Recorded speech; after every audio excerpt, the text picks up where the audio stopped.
जय हिंद दोस्तों आज की इस वीडियो में हम लोग अध्ययन करने वाले हैं क्लास 12th में जो चित्र प्रकाशन बुक से हम लोग अध्ययन कर रहे हैं। जिसमें आपको बता दें कि आज जो है ना हम लोग अध्ययन करने वाले हैं एक्सरसाइज 10.13 10.13 को आज हम लोग फिनिश करने वाले, कंप्लीटली ख़त्म करने वाले हैं। आपको बता दें कि कुछ कमेंट्स आ रहे थे कि सर जी लॉन्ग वीडियो चला रहे हो। अरे लॉन्ग वीडियो आपके लिए चला रहे हैं कि आप लोगों को दिक्कत ना आए। कुछ स्टूडेंट्स कमेंट करते हैं कि सर जी पार्ट 2 हम ढूंढ नहीं पाते हैं, इसीलिए तो मैराथन क्लास चलाते हैं।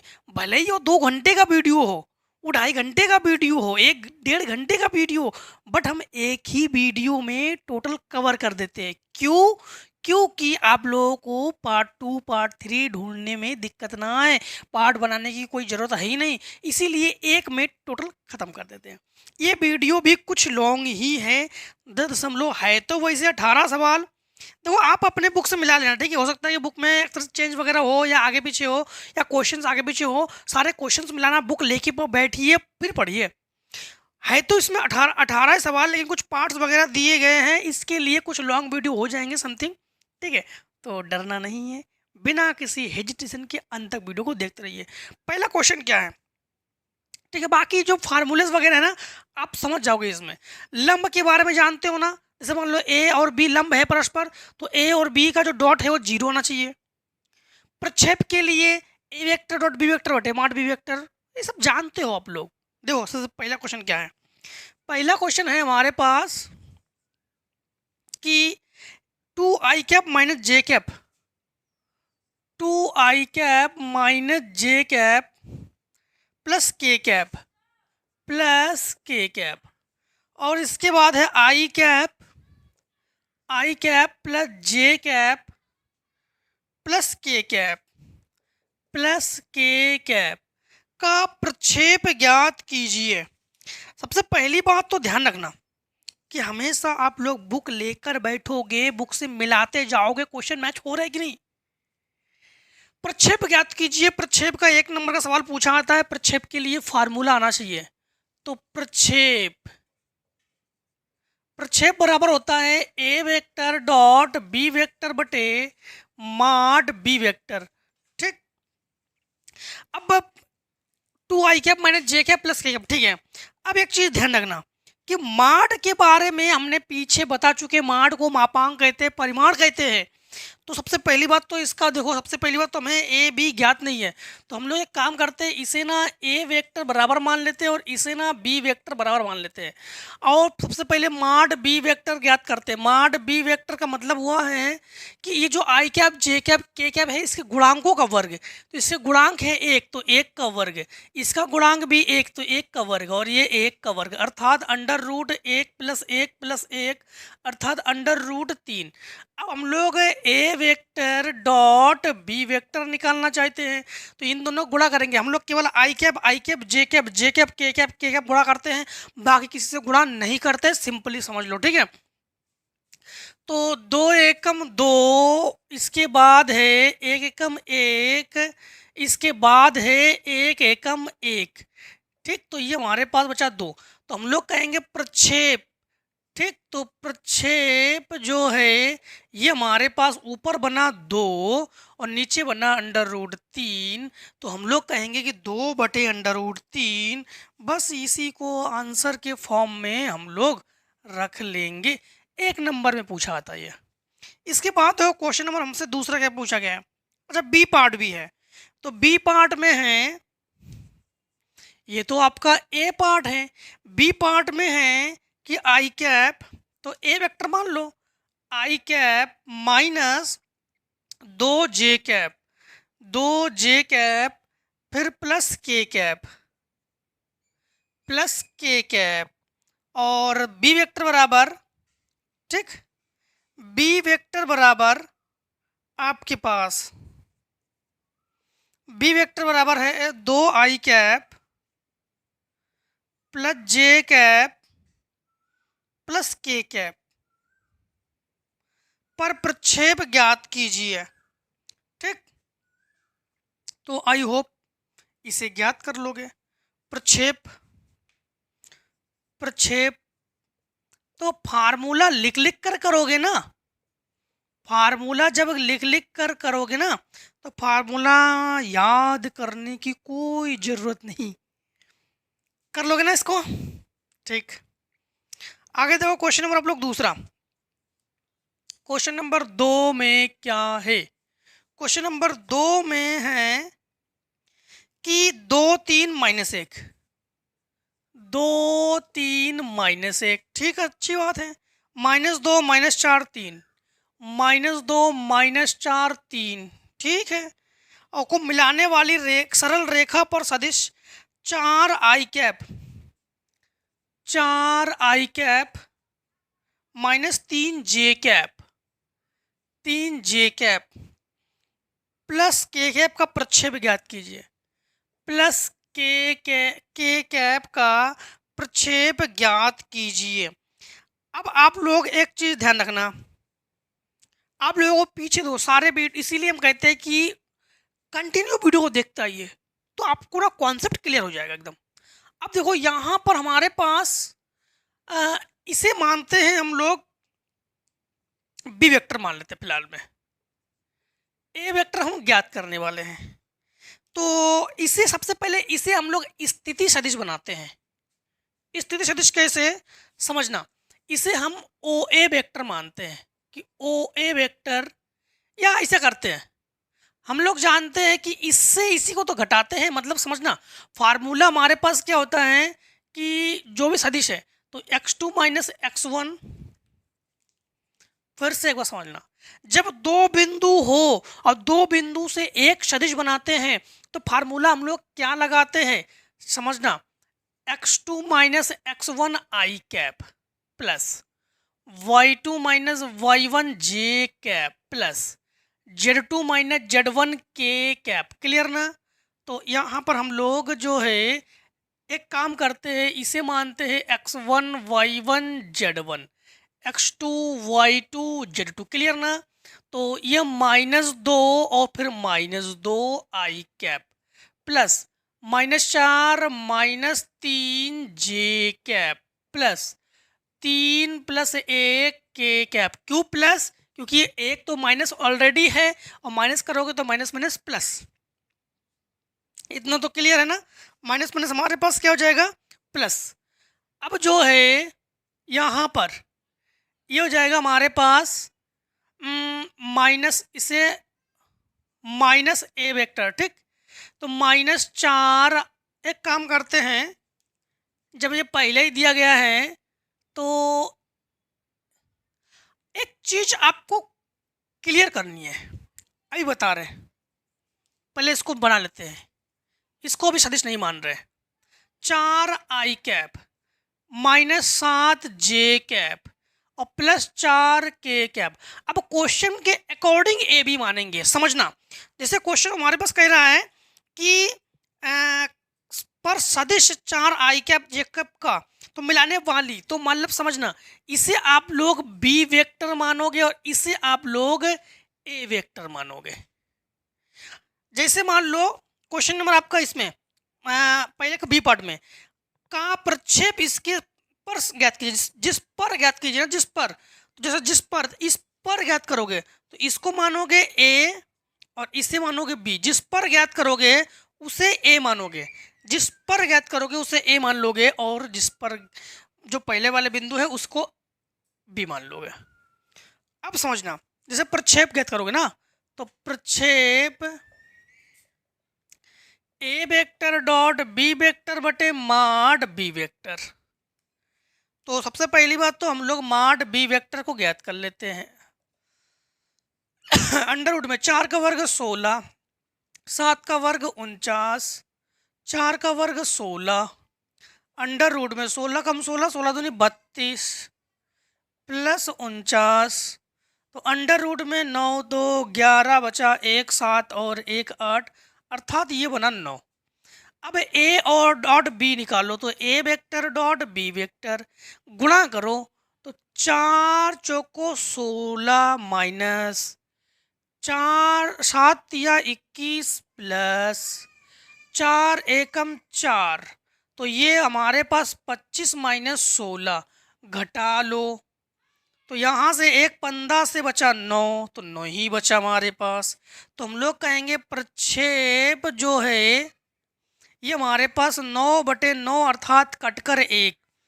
तो जो प्रक्षेप है, प्रक्षेप हमारे पास क्या हुआ 1।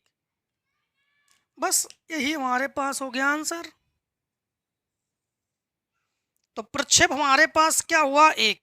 अब देखिए क्वेश्चन नंबर तीसरा। क्वेश्चन नंबर तीसरा कोई कठिन नहीं है, कोई कठिन नहीं है ज़्यादा, अगर कठिन समझोगे आप लोग। क्वेश्चन नंबर तीसरे में है 8 आई कैप प्लस जे कैप। ठीक, 8 आई कैप प्लस जे कैप, और इसके बाद है का सदिश आई cap plus 2 J cap. I cap plus 2 J cap, 2 J cap minus 2 के कैप, माइनस 2 के कैप, यही तो है। हाँ, माइनस 2 के कैप के अनुदेश, के अनुदेश तथा उसकी लंब दिशा में घटक ज्ञात कीजिए। के अनुदिश तथा उसकी लंब दिशा में घटक ज्ञात कीजिए। अब समझना, हम लोग कहेंगे इसे मान लेते हैं ए वेक्टर और इसे मान लेते हैं बी वेक्टर। अब अनुदिश लंब दिशा में घटक समझना, हम लोग कहेंगे ए वेक्टर तथा बी वेक्टर के अनुदिश लंब दिशा में घटक। लंब दिशा में घटक तो सेम वही कंडीशन, देखो समझना, ए वेक्टर डॉट बी वेक्टर बटे माड बी वेक्टर, जो कि प्रक्षेप के लिए आप लोग जानते हो। बस इसमें हम लोग क्या करते हैं, इसमें कुछ नहीं करेंगे, माड बी वेक्टर का एक्स्ट्रा गुणा और यहाँ पे वर्ग, मतलब मान लो कि ऊपर नीचे माड बी वेक्टर का हमने गुणा कर लिया बस। अब समझना, यहाँ पर ए वेक्टर डॉट बी वेक्टर निकाल लेते हैं हम लोग। चलो यहाँ निकाल लेते हैं। A vector dot B vector जब निकालेंगे ना, तो 8 एकम 8, फिर 2 एकम 2, इसके तो है नहीं, गुणा नहीं कर पाएंगे, तो 10। माड बी वेक्टर तो अंडर रूट, तो बी 1 एकम 1 प्लस 2 का वर्ग 4 प्लस 2 का वर्ग 4 का स्क्वायर, इससे ये कैंसिल, तो 4 4 8 और 1 9। अब हम लोग कहेंगे कि यहाँ पर ये पूरा मान क्या बना हमारे पास 10, ये पूरा मान क्या बना 9। बी वेक्टर का मान क्या है आई कैप प्लस 2 जे कैप माइनस 2 के कैप। अब तो कुछ कर नहीं सकते ना हम लोग, तो इसी को आंसर के रूप में रख लेंगे, इसी को जो है हम लोग आंसर के रूप में रख लेंगे, और यही हमारा आंसर हो गया। क्वेश्चन नंबर देखो 4 में क्या है, तो बुक लेकर बैठिए, बुक लेकर बैठिए। अब बोर्ड एग्जाम में अब की बार तो हम लोग 95 क्रॉस करेंगे, ये टारगेट लगा लीजिए। लगभग मैथ जो है देखो, अब ये सदिश के बाद हम लोग त्रिवी पढ़ेंगे, इसके बाद हम लोग क्या पढ़ेंगे, आपका वही ग्राफ वगैरह पढ़ेंगे, फिर प्रायिकता, फिर खत्म मैथ आपके, फिर इसके बाद अनसोल्व्ड की तैयारी करेंगे। हाँ देखो, चौथे में यदि दो सदिश ए वेक्टर तथा बी वेक्टर इस प्रकार है कि ए वेक्टर बराबर 2 माड ए वेक्टर बराबर 2, और इसके बाद है माड बी वेक्टर बराबर 3, माड बी वेक्टर बराबर 3, ठीक है, माड बी वेक्टर 3 है, तो A vector dot B vector बराबर 4, ए वेक्टर डॉट बी वेक्टर बराबर 4। तो इनका कहना है कि mod A vector minus B vector ज्ञात कीजिए। माड A vector minus B vector जो है ये ज्ञात करेंगे। कभी भी माड अगर आ जाए ए प्लस बी या ए माइनस बी, तो हमेशा वर्क करोगे, मतलब समझना, मतलब ये है कि A vector minus B vector का होल स्क्वायर, तो इसको होल स्क्वायर खोलो, तो ए वेक्टर का स्क्वायर प्लस बी वेक्टर का square minus 2 A vector B vector, ठीक। तो mod A vector minus B vector का वर्ग बराबर ये हमारे पास ये क्या हुआ, हमारे पास ए वेक्टर हमारे दो का वर्ग 4 प्लस बी वेक्टर 3 का वर्ग 9 माइनस 4 दूनी 8। ठीक, देखो 2 ऑलरेडी है और ये 4 दूनी 8। तो हम लोग कहेंगे ए वेक्टर माइनस बी वेक्टर का वर्ग बराबर, ये हमारे पास 1 4 और 1 5, वर्ग हटाओ रूट चढ़ाओ, तो minus A vector minus B vector बराबर अंडर रूट 5। तो A vector minus B vector का मान क्या हो गया हमारे पास, माइनस अंडर रूट 5। ठीक, इसके बाद और तो कुछ नहीं कहा दोस्तों। एक चीज ये हमारे पास हो गया आंसर, लेकिन लेकिन लेकिन लेकिन इसमें क्वेश्चन नंबर तीसरे में लंब दिशा में घटक, ये हम लोगों ने लंब दिशा में घटक के लिए आपको एक चीज और करनी है। लंब दिशा में घटक के लिए इसके बाद आपको एक चीज और निकालोगे, यहां पर समझना। फार्मूला जो है लंब दिशा में, ये तो ए और बी के लिए लंब दिशा, लेकिन इसका कहना है कि लंब दिशा में घटक और ज्ञात कीजिए। तो हम लोग सेम टू सेम यही करके हम लोग क्या करते हैं, तो सूत्र हमारे पास एक और होता है, A vector minus B vector, A vector minus A vector dot B vector बटे माड बी वेक्टर का स्क्वायर माड बी वेक्टर। इतना और निकाल लेना, क्या हुआ, यहाँ माइनस देखो यहाँ पे हो गया ए वेक्टर, इतना और निकाल लेना, इसका दूसरा एक और आंसर आ जाएगा लंब दिशा में घटक। ये लंब दिशा के अनुदिश है और लंब दिशा में घटक के लिए ये निकाल लेना, फाइनल आंसर हो जाएगा। ठीक है, अब फटाफट इतनी को शॉर्ट करो जरा।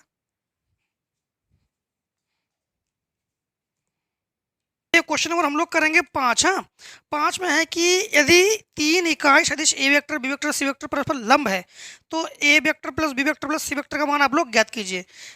इकाई सदिश का मतलब क्या होता है कि उसका मान होना चाहिए 1, मान क्या होना चाहिए 1, मतलब समझना 5 नंबर में। हाँ, 5 नंबर में है कि जो माड ए वेक्टर हो, चाहे इसका मान भी 1 है, और चाहे माड बी वेक्टर हो इसका मान भी 1 है, और चाहे माड सी वेक्टर हो उसका मान भी 1 है। इकाई सदिश का मतलब है इकाई या एकक सदिश का मतलब ही है उसका मान 1। और इसके बाद है कि हमारे पास और तीनों परस्पर लंब हो, तो तीनों परस्पर लंब है, लंब का मतलब जानते हो, तीनों परस्पर लंब है, इसका मतलब है A vector dot B vector का मान भी 0, B vector dot C vector का मान भी 0, और A vector dot C vector या C vector dot A vector का मान भी 0। लंब का मतलब होता है तीनों परस्पर लंब है, मतलब ए बी जब एक दूसरे पर लंब है तो उसका मान होना चाहिए 0, और अगर बी सी एक दूसरे पर लंब है तो उसका मान भी होना चाहिए 0, और जब ए सी लंब है तो उसका मान होना चाहिए 0। ठीक है, तो यहाँ पर हम लोग ज्ञात क्या करने वाले हैं, mod A vector plus B vector plus C vector का जो मान है ये हम लोग ज्ञात करेंगे।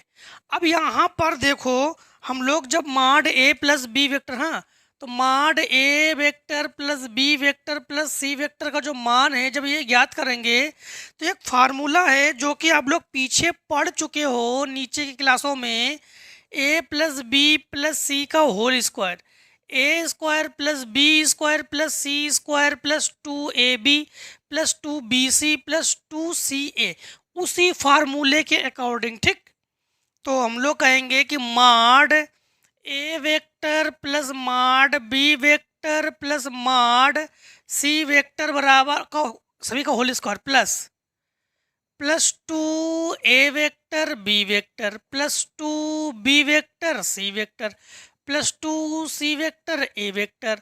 अब यहाँ पर mod A vector plus B vector plus C vector का होल स्क्वायर बराबर, इन तीनों का मान हमारे पास है 1, तो हम लोग लिखेंगे 1 का वर्ग प्लस 1 का वर्ग प्लस 1 का वर्ग plus 2 into 0 plus 2 into 0 plus 2 into 0, A B B C C है, तीनों का मान हमारे पास क्या है 0 है, तो हमारे पास यहाँ पर हो जाएगा A vector plus B vector plus C vector का होल स्क्वायर, 1 प्लस 1 प्लस 1 अर्थात 3, इसको हटाओ रूट चढ़ाओ, तो a plus B plus C तीनों पे लगा देंगे वेक्टर बराबर अंडर रूट 3, जो कि यही हमारे क्वेश्चन का हुआ है आंसर।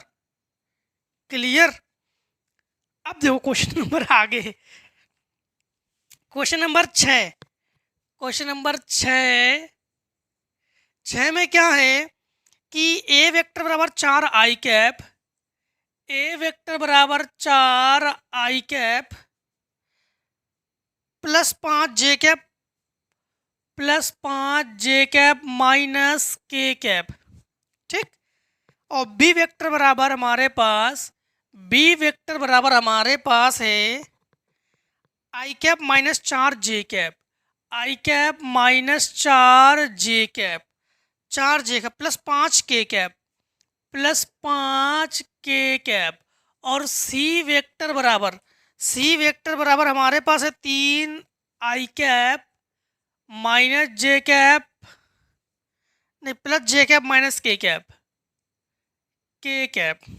ठीक। सवाल नंबर 6 में तो इनका कहना है कि तो एक सदिश डी वेक्टर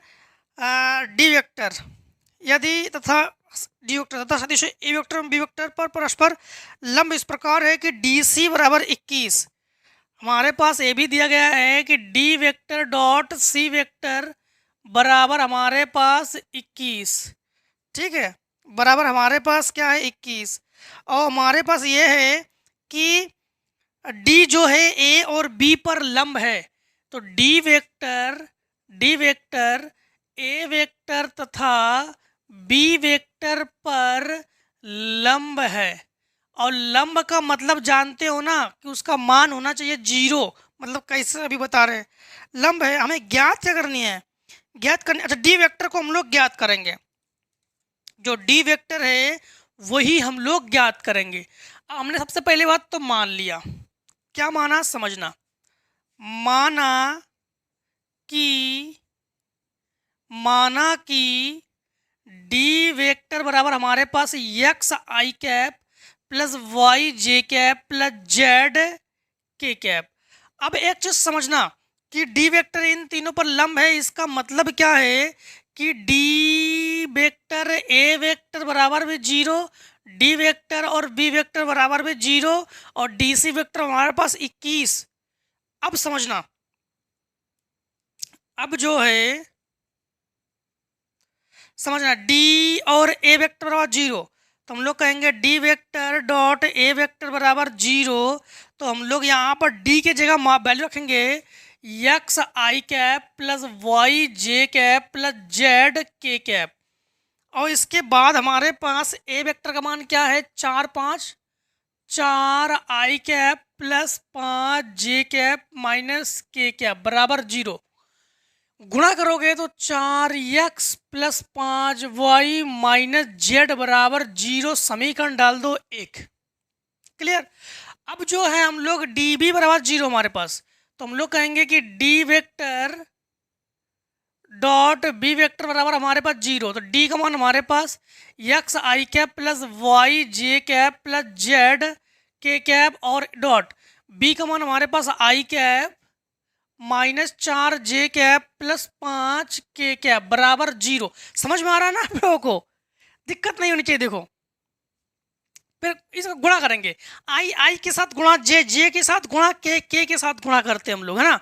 तो यहाँ पर हमारे पास ये दोनों एक है, तो एक्स और इनके साथ गुणा करेंगे तो -4y और इनके साथ गुणा करेंगे तो +5z बराबर 0, समीकरण बना 2।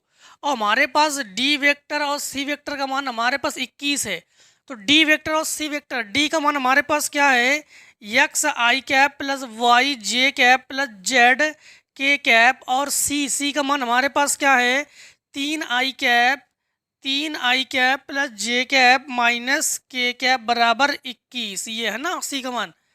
ठीक है, अब गुणा कर लो, इनके साथ गुणा करेंगे तो 3x प्लस वाई और माइनस जेड बराबर 21, समीकरण हमारे पास 3। अब समीकरण को साम दाम दंड भेद सब अपना के हम लोग हल करेंगे, एक्स वाई जेड का मान निकालेंगे, चाहे कुछ भी हो जाए। ठीक,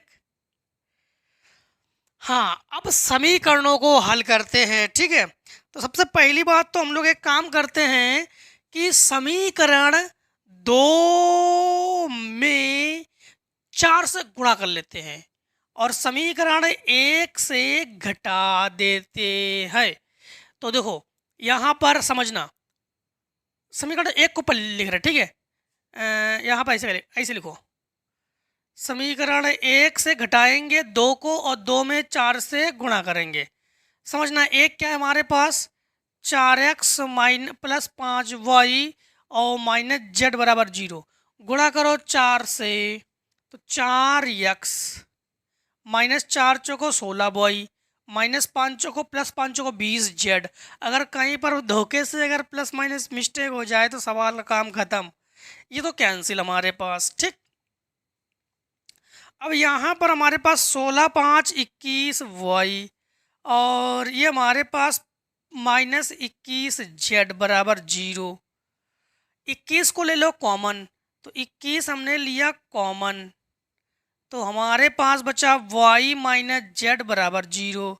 तो हम लोग कहेंगे y माइनस जेड बराबर 0, समीकरण डाल दो इसको 4, या फिर कहोगे कि y बराबर जेड, ठीक, y बराबर जेड। अब एक चीज समझना, अब हम लोगों ने निकाल लिया कि y बराबर जेड, ठीक।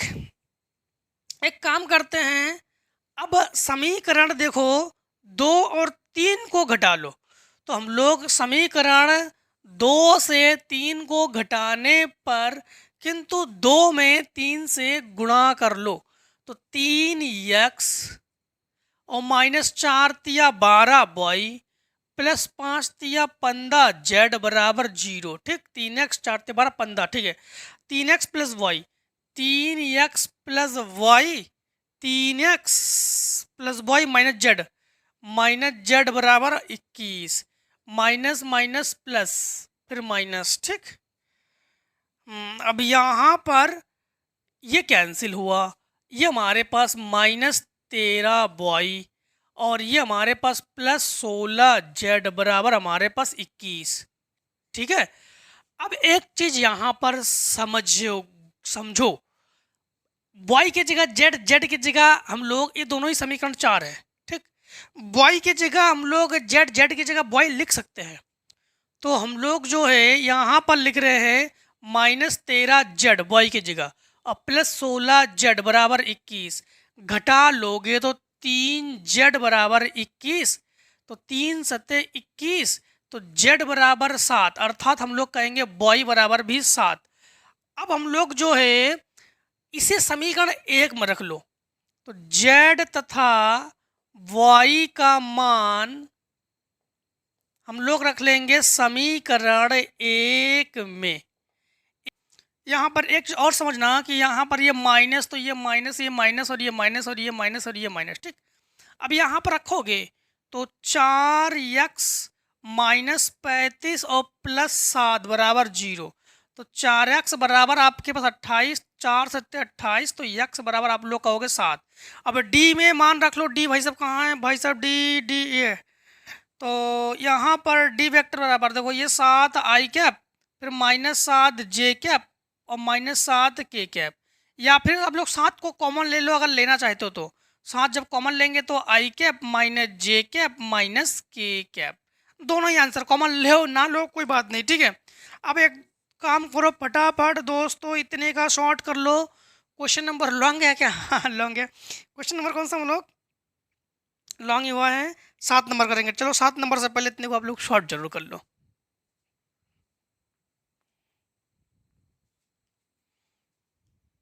अब देखो क्वेश्चन नंबर जो है हम लोग 7 करेंगे। 7 में क्या है देखो जरा, 7 में है हमारे पास सदिश ए वेक्टर बराबर 5 आई कैप माइनस 2 जे कैप प्लस 5 के कैप को दो सदिशों के योग के रूप में व्यक्त कीजिए। पहले योग के रूप में व्यक्त कीजिए, ठीक है।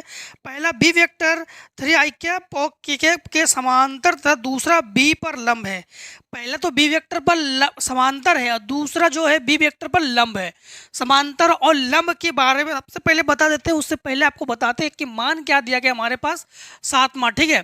तो क्वेश्चन नंबर 7 में हमारे पास ए वेक्टर बराबर हमारे पास क्या है 5 आई कैप माइनस 2 जे कैप, 5 आई कैप माइनस 2 जे कैप माइनस 2 जे cap plus 5 K cap plus 5 K cap. और बी वेक्टर बराबर हमारे पास क्या है, बी वेक्टर बराबर है 3 आई कैप प्लस के कैप, 3 आई कैप प्लस के कैप। इनका जो जो कहना है वही वही करेंगे, समझना।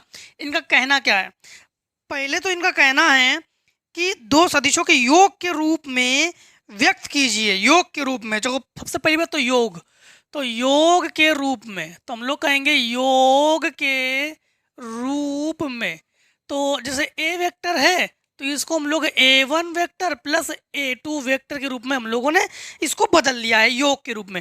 अब इसके बाद सेकेंड कंडीशन का कहना है कि जिनमें पहला बी वेक्टर के समांतर है, पहला जो है बी वेक्टर के समांतर है, पहला का मतलब हो गया a1 जो है वो बी वेक्टर के समांतर, समांतर का मतलब होता है जो a1 है वो a2 जो है उसमें थोड़ा बहुत अंतर होना चाहिए, तो लेमडा हमने a2 कर लिया, लेमडा का अंतर है, ठीक है। इसके बाद नहीं, बी वेक्टर के समांतर है, तो बी वेक्टर के समांतर है का मतलब हो गया हमारे पास लेमडा बी। अब इसके बाद दूसरा जो है दूसरा क्या है, दूसरा जो है बी वेक्टर पर लंब है, तो हम लोग कहेंगे a2 डॉट बी वेक्टर बराबर 0। अब ये हमारे पास समांतर के लिए है, किसके लिए है, समांतर के लिए, और ये हमारे पास किसके लिए है, लंब के लिए। एक चीज़ ध्यान रखना कि लंब के लिए, अगर हम लोग लंब के लिए करते हैं तो दोनों का मल्टीप्लाई इंटू 0, और अगर समांतर करते तो समांतर प्रूफ भी कर चुके हम लोग कई बार, मतलब ये दोनों बराबर होने चाहिए, लगभग थोड़ा बहुत अंतर होना चाहिए। मतलब समझना, यहाँ पर अगर हमारे पास 4 है तो यहाँ पर 8 होना चाहिए। 8 का मतलब हो गया 2 इंटू 4, तो 2 जो है वो लेमडा है। मतलब समझो, जैसे मान लो कि यहाँ पर 4 बराबर हमारे पास 8 है, इसका मतलब है 4 बराबर 2 इंटू 4 है, ये दोनों बराबर है और इस 2 का तो अंतर है, तो इसे कहते हैं समांतर। ठीक, ये जो कि पीछे हम लोग प्रूफ कर चुके हैं, इसमें इतना डीपली बताने की जरूरत नहीं है ना। अब समझना, अब हम लोग ये तो हम लोग जानते हैं। अब हमारे पास a1 हमारे पास क्या है, तो एक काम करते हैं कि यहाँ पर इसको समीकरण डाल देते एक। ठीक, तो हम लोग कहेंगे कि यहाँ पर चाहो तो मान रख लो, ठीक। तो एक काम करते हैं हम लोग a2 a वेक्टर बराबर a वेक्टर लिखते हैं। ठीक, a1 के जगह हम लोग क्या लिख सकते हैं, lambda B vector, plus a2 के जगह a2 बी वेक्टर, नहीं a2 की जगह तो यही है। चलो छोड़ो, अभी छोड़ो, अभी कुछ समय के लिए, अभी फिर से समझो। अब हम लोग एक काम करते हैं कि B vector a2 B vector और a1 a2, चाहो तो a1 का मान यहाँ रखकर इसको कॉमन तो ले नहीं सकते हैं, क्यों ना इसको इधर पक्षांतर कर दे, या तो फिर इसे इधर पक्षांतर, कुल मिलाकर हम लोगों को किसी एक के मान को निकालना है, किसी एक के जो मान को निकालना है। पहले योग के रूप में व्यक्त किया, हाँ ठीक है, योग के रूप में दो सदिश ए वेक्टर का मान दे देगा हमारे पास कि दो सदिशों के योग के रूप में व्यक्त कीजिए जिनमें पहला बी के समांतर है, दूसरा बी पर लंब है। पहला बी के समांतर, दूसरा बी के लंब है। चलो तो हम लोग हल करते हैं। अब जब हम लोग सॉल्व करेंगे तो ए वेक्टर को ए वेक्टर लिखो बराबर a1 के जगह लेमडा बी वेक्टर लिखो प्लस a2 के जगह a2 लिखो। ठीक, एक काम करो, चाहो तो किसी एक को पक्षांतर कर दो, चाहो तो इसको पक्षांतर करो, चाहो तो इसको पक्षांतर करो, या पक्षांतर नहीं, यहाँ पर हाँ पक्षांतर नहीं करना चाहते हो तो भी कोई दिक्कत नहीं है। ठीक, लेकिन मान तो रखना पड़ेगा, आपको मान तो रखना पड़ेगा। अब समझना, तो इसको इधर ले आओ, तो a2 वेक्टर बराबर a vector minus lambda B vector. यहाँ पर एक काम करते हैं कि a2 की जगह हम लोग क्या लिखते, देखो a2 की जगह हम लोग इसको समीकरण डाल देते हैं 2। अब लिखेंगे समीकरण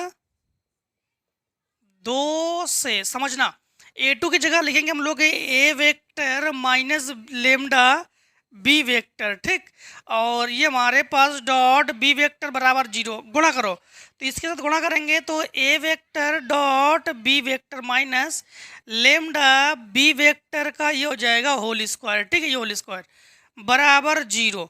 अब ए वेक्टर का मान हमारे पास क्या है, 5 आई कैप माइनस 2 जे कैप प्लस 5 के कैप, और बी वेक्टर का मान हमारे पास क्या है, 3 आई कैप प्लस के कैप, और माइनस लेमडा, लेमडा का मान निकालेंगे ना, इसलिए हम लोग ये सब कुछ कर रहे हैं। अब बी का मान हमारे पास क्या है, देखो मापांक का मतलब, मापांक का मतलब क्या होता है, इसका हम लोग वर्ग करेंगे अंडर रूट में, तो ये हो जाएगा अंडर रूट में 3 का वर्ग 9 और प्लस 1 का वर्ग 1 का स्क्वायर, इससे ये खत्म, बराबर हमारे पास 0।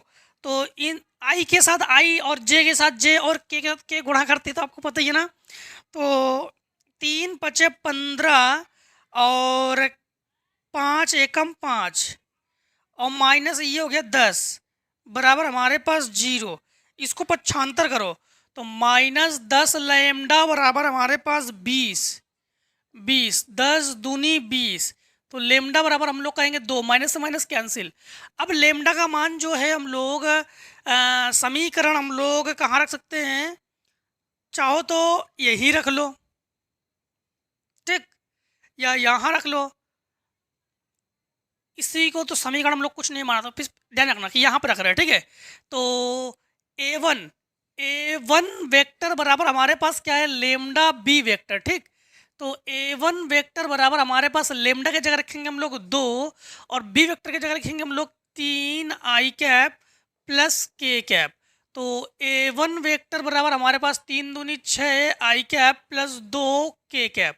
अब हमें चाहिए ए2, तो ए2 यहाँ से निकाल सकते हैं हम लोग। ए2 हमारे पास क्या है, ए2 ये है हमारे पास, ए2 वेक्टर बराबर हमारे पास A vector minus lambda B vector है, ठीक है, क्योंकि हमें ए1 ए2 दोनों ही चाहिए ना, क्योंकि हम लोग यहाँ पर रखेंगे मान फिर। तो यहाँ पर ए2 वेक्टर बराबर हमारे पास, ए वेक्टर का मान हमारे पास क्या है 5 आई कैप माइनस 2 जे कैप और plus 5 K cap minus lambda का मान 2 है, 2 से गुणा करेंगे तो माइनस 2 तिया 6 आई कैप और माइनस 2 के कैप। माइनस होने पर माइनस का अंदर गुणा करते हैं ना हम लोग। तो ए2 वेक्टर बराबर हमारे पास 5 से 6 घटाओगे तो माइनस आई कैप, ठीक, माइनस आई कैप। और इसके बाद हमारे पास 2 और 2 तो माइनस 2 जे कैप और 5 और प्लस 3 के कैप। अब जो है हमारे पास ए वेक्टर बराबर हमारे पास क्या है, A1 vector plus A2 vector है ना। ये समीकरण 1 में देखो, तो हम लोग कहेंगे कि समीकरण 1 से तो ए वेक्टर बराबर ए1 हमारे पास क्या है, ए1 हमारे पास ये है और ए2 क्या है हमारे पास, ये ए2 है। अब दोनों को हम लोग जोड़ लेंगे, यही तो पूछा था हमसे क्या पूछा था इन्होंने यही तो पूछा था। ठीक, तो हम लोग ये हमारे पास ए1 है 2 3 आई कैप प्लस के कैप प्लस ये हमारे पास ए2 है, माइनस कॉमन ले लो चाहो, नहीं छोड़ो इसको, माइनस आई कैप माइनस 2 जे कैप प्लस 3 के कैप। अब चाहो तो एक काम कर सकते हैं, इसका अंदर तो हमने गुणा किया ही था, ये इसको लिखकर फिर इसे लिखकर जोड़ घटाना कर सकते हैं, तो इतना आप लोग कर लेना अगर करना चाहो, तो यहाँ पर छोड़ना चाहो तो यहीं पर छोड़ देना, क्योंकि हमने इसको a प्लस बी के रूप में, योग के रूप में हमने कन्वर्ट किया है। ठीक, अब देखो क्वेश्चन नंबर हम लोग करेंगे 8। क्वेश्चन नंबर 8 में क्या है, क्वेश्चन नंबर 8 में हमसे इनका कहना है अदिश गुणन की सहायता से सदिशों 2 आई कैप माइनस 6 जे कैप माइनस 3 के कैप तथा 4 आई कैप प्लस 3 जे कैप माइनस के कैप पर लंब इकाई सदिश ज्ञात कीजिए। चलो लंब इकाई सदिश, तो हम लोग एक काम करते हैं, ए वेक्टर और बी वेक्टर मान लेते हैं कि माना ए वेक्टर बराबर हमारे पास क्या है, हमारे पास है 2 आई कैप माइनस 6 जे कैप, 2 आई कैप माइनस 6 जे कैप माइनस 3 के कैप। ठीक, इसके बाद हमारे पास है बी वेक्टर 4 3 माइनस के, 4 आई कैप प्लस 3 जे कैप माइनस के कैप। ठीक, हाँ, अब देखो हमारे पास सबसे पहले इकाई सदिश हम लोग मान लेते हैं, तो माना कि इकाई सदिश की बात कर रहे हैं ना ये, तो हमने मान लिया इकाई सदिश सी कैप बराबर x I cap plus Y J cap plus Z K cap. ये इकाई सदिश हमने मान लिया। अब कहना क्या है इनका, इनका कहना है कि लंब इकाई सदिश आप लोग ज्ञात कीजिए। तो सबसे पहले हमने मान लिया। अब लंब की बात जब की जाए तो दोनों को मल्टीप्लाई करते हैं और वो हमारे पास होता है 0। अब एक चीज यहाँ पर समझना, यहाँ पर एक्स वाई जेड की जगह यल यम एन भी आप लोग लिख सकते हो। ठीक है, यल यम एन लिख सकते हो। सपोज करो कि मान लो कि आप लोग एक्स वाई जेड ना मानो, कुछ और मानना चाहो, इससे किसी बच्चों के मन में कमेंट हो, मतलब ऐसे क्वेश्चन हो कि सर अगर कोई जरूरी कि x I cap Y J cap plus Z K cap ही माने, नहीं कोई जरूर नहीं है। यल एम एन मान लो, पी क्यू आर मान लो, मतलब कुछ भी मान सकते हो, सदिश रूप में मानोगे। मतलब जैसे अगर हम लोग सी वेक्टर तो इसको मान सकते हैं यल आई कैप प्लस यल के बाद यम जे कैप प्लस यन के कैप। अच्छा, यल यम यन क्या है जानते हो? जहाँ यल यम तथा यन द्विकोजाय है। क्या है ये? द्विकोजाय है। ठीक, यल यम यन क्या है? द्विकोजाय है। अब यहाँ पर देखो लंब की बात की गई है, तो लंब में आप लोग जानते हो ए वेक्टर डॉट बी वेक्टर, अगर इन दोनों होने चाहिए तो 0। तो इसी प्रकार हम लोग कहेंगे कि इसी प्रकार, ठीक, ये सी पर लंब है। ए जो है, बी जो है, किस पर लंब है? सी पर। सी पर तो है, हाँ सी पर लंब है। तो हम लोग कहेंगे, समझना, कि सी वेक्टर डॉट ए वेक्टर बराबर 0। सी का जो मान है हमारे पास यल आई कैप प्लस यम जे कैप प्लस यन के कैप, और डॉट ए वेक्टर का मान है 2 आई कैप माइनस 6 जे कैप माइनस 3 के कैप बराबर 0। इसके साथ गुणा करेंगे तो 2 यल प्लस नहीं माइनस 6 यम माइनस 3 n बराबर 0, समीकरण हुआ 1। अब इसी प्रकार सी वेक्टर डॉट बी वेक्टर का मान भी क्या होना चाहिए? 0, क्योंकि ये लंब है ना, दोनों ए पर और बी पर लंब है। सी जो है ए और बी दोनों पर लंब है।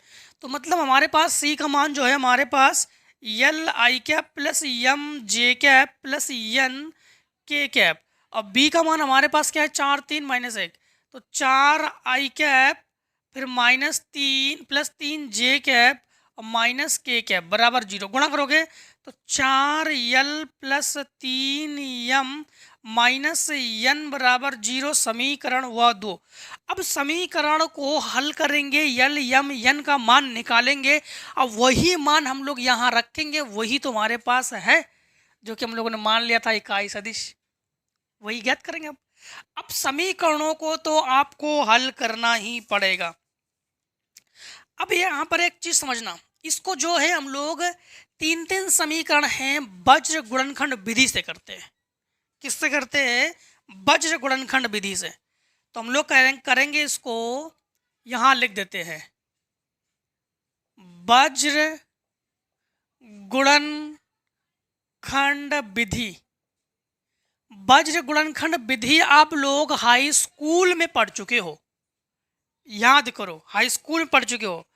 ये होता है यल बटे B C dash minus B dash C, मतलब एक पर डैश नहीं। ठीक, यल के बटे में। अब बराबर यम। अब देखो, यल का मतलब हो गया ए, यम का मतलब बी। अब बी का मतलब होना चाहिए, इसमें बी नहीं होनी चाहिए, और यन का मतलब सी, तो उसमें सी नहीं होनी चाहिए। ये तो हम लोग कहेंगे सी A dash minus A dash C बराबर, अब हमारे पास यन का मतलब सी, इसमें सी नहीं होनी चाहिए, तो इसका मतलब है A B dash minus B dash A. ठीक, माइनस बी डैश ए।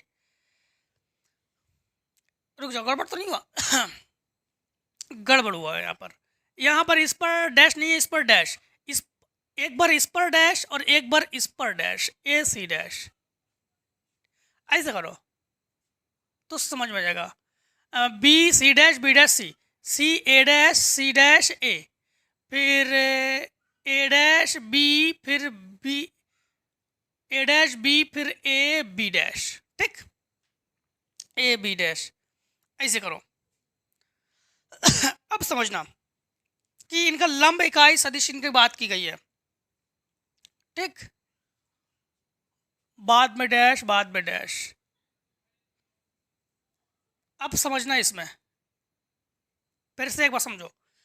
बाद वाले में डैश लगाएंगे, बाद वाले में डैश लगाएंगे।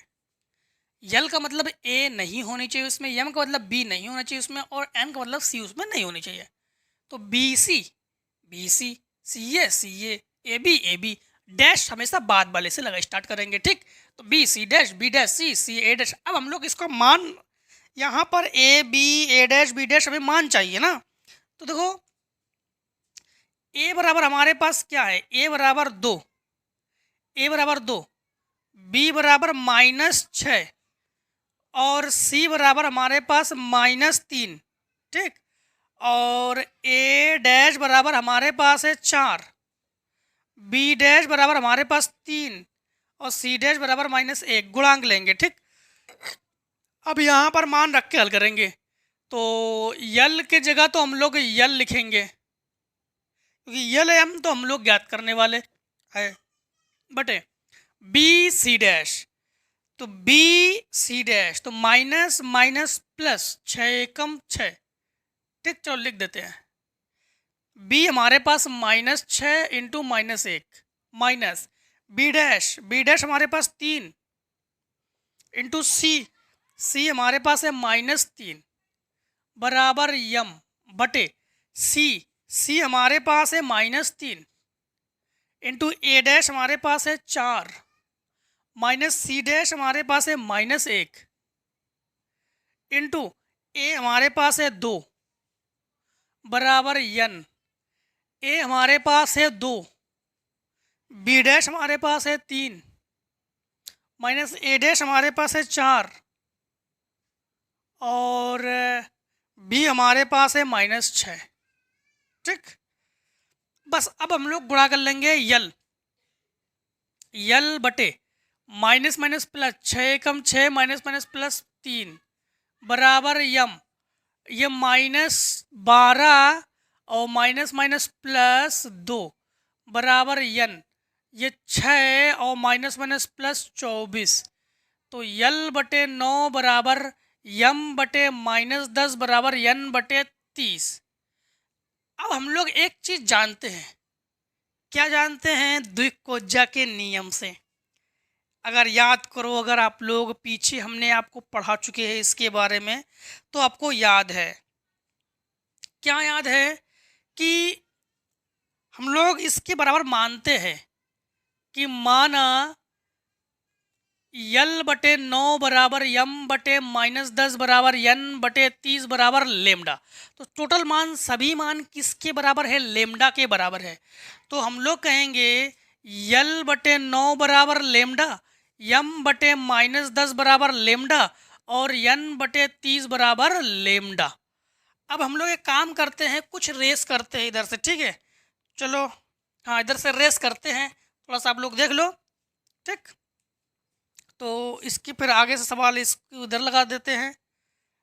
देखो फिर इतने को हटा दे, अब हमारे पास ये हो गया, हमारे पास ये बटे में है, गुणा में पहुंचा दो। तो यल बराबर 9 लेमडा और यम बराबर गुणा में पहुंचा दो -10 लेमडा और यन बराबर हमारे पास है 30 लेमडा, 30 लेमडा, ठीक। अब एक चीज़ हम लोग जानते हैं कि L square plus M square plus N square बराबर 1। सूत्र आप लोग पीछे पढ़ चुके हो द्विकोज्या वाले में। L square plus M square plus N square बराबर फार्मूला क्या होता है हमारे पास 1। अब यहाँ पर समझना, यल का मतलब हमारे पास ये 9 लेमडा ही तो है ना, हाँ 9 लेमडा। अब यहाँ पर समझना कि अगर आप लोग यहाँ पर 3 अगर बराबर में है, काटना चाहो तो काट भी सकते थे इसको हम लोग, ठीक। अगर हम लोग काटना चाहे तो काट सकते थे, अगर काट लोगे ना तो कुछ कम हो जाएगा। यहाँ पर काटने पर हम लोग कुछ कम कर सकते हैं। कैसे समझना, सबसे पहले एक बार रीचेक कर लेते हैं कि यह सही है। ये -6 और -3 त्रिका 9, गड़बड़ हो गया दोस्तों। यहाँ पर ये 9 है और 9 6 15 है। अब काटो, यहाँ पर कैंसिल कर लो तो कुछ हल्का हो जाए। समझना कैसे। 5 से काटो, 5 तिया 15, 5 दूनी 10, 5 छक्का 30। तो यहाँ पर लिखो 3, यहाँ पर लिखो -2 और यहाँ पर लिखो 6। 5 से हम लोगों ने कैंसिल कर लिया। अब यहाँ पर यल बराबर 3 लेमडा लिखो, यल बराबर 3 लेमडा और -2 लेमडा और फिर 6 लेमडा।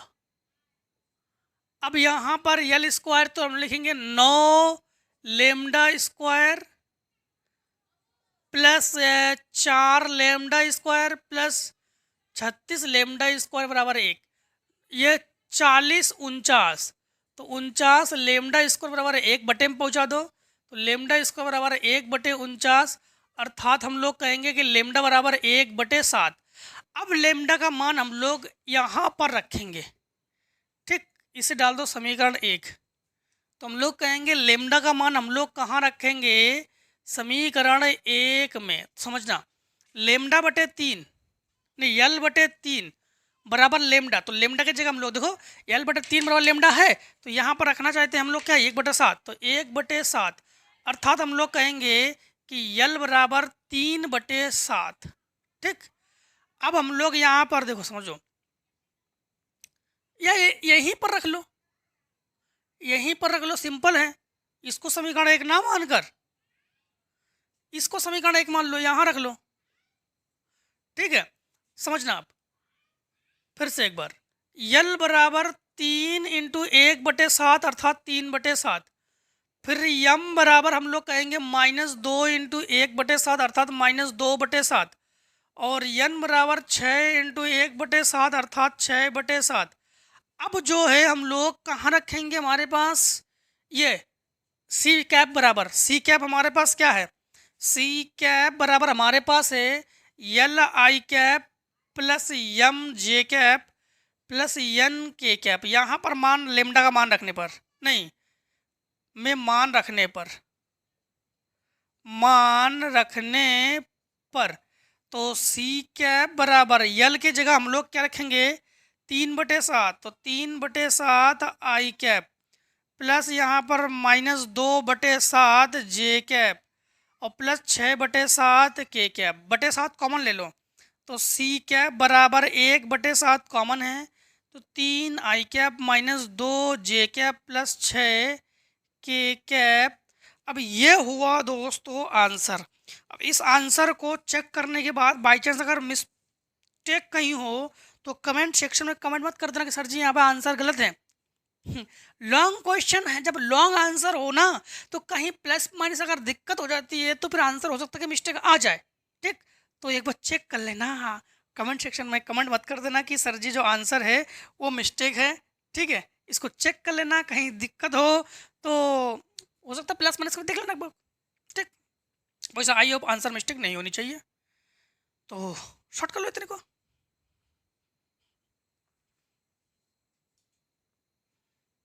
अब देखो क्वेश्चन नंबर हम लोग करेंगे 9, ठीक है। टोटल इसमें कितने क्वेश्चंस हैं आपके, 18 क्वेश्चंस हैं। 9 देखो 9 नंबर में क्या है हमारे पास, माड में ए वेक्टर प्लस बी वेक्टर बराबर हमारे पास 60 है।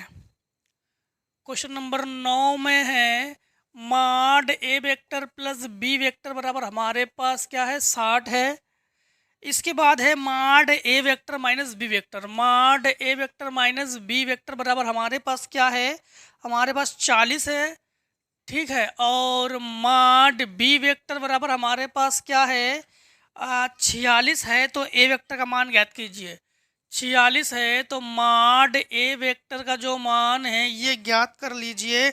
आई होप इसको अच्छे से आप लोग ज्ञात कर लेते हैं, लेकिन फिर भी ज्ञात करके दिए दे रहे। समझना, कभी माड वाला क्वेश्चन हो ना तो हमेशा दोनों बच्चों में वर्क कर दिया करो, ठीक। तो हम लोग कहेंगे कि दोनों पक्षों में वर्ग करने पर, वर्ग कर रहे इसका, तो mod A vector plus B vector का होल स्क्वायर 60 का होल स्क्वायर, होल स्क्वायर खोलो तो mod A square plus mod B square plus 2a vector B vector बराबर 3600। इसे मान लो समीकरण 1। अब इसका भी होल स्क्वायर खोलो, ठीक है। दो कैसे, माड A vector minus B vector का होल स्क्वायर और बराबर 40 का स्क्वायर। तो ये हमारे पास mod A square plus mod B square minus 2a vector B vector बराबर 1600। समीकरण डाल दो, दो समीकरण 1 और 2 को जोड़ लो। जब जोड़ेंगे देखो हमारे पास ए वेक्टर तो ये हो गया 2 माड ए वेक्टर स्क्वायर, और ये दोनों जुड़कर 2 माड बी वेक्टर का स्क्वायर।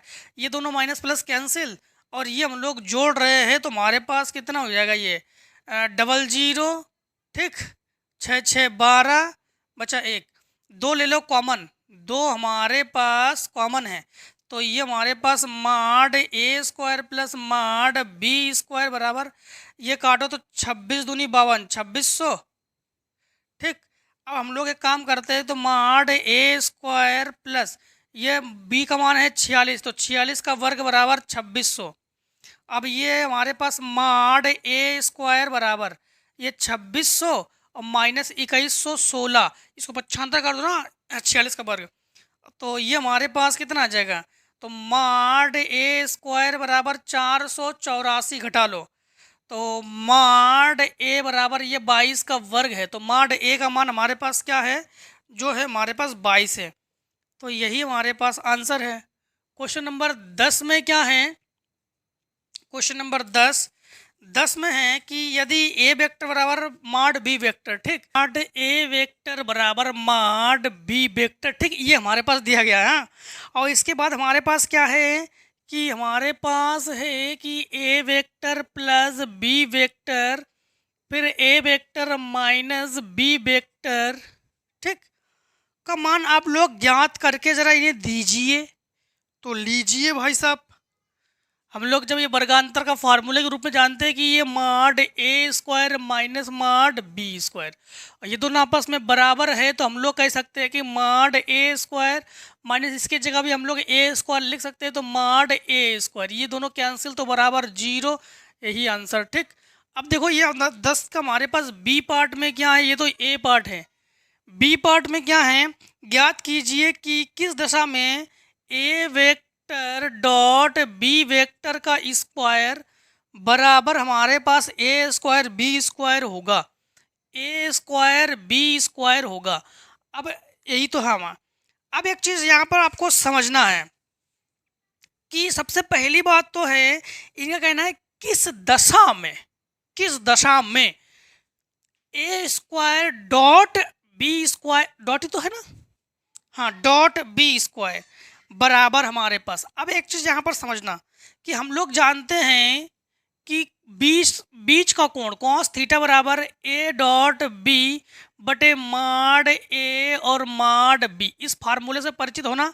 अब इस फार्मूले के मुताबिक एक काम करते हैं, इसको ऊपर पहुंचाते हैं, तो A vector dot B vector बराबर mod A vector mod B vector बराबर कॉस थीटा।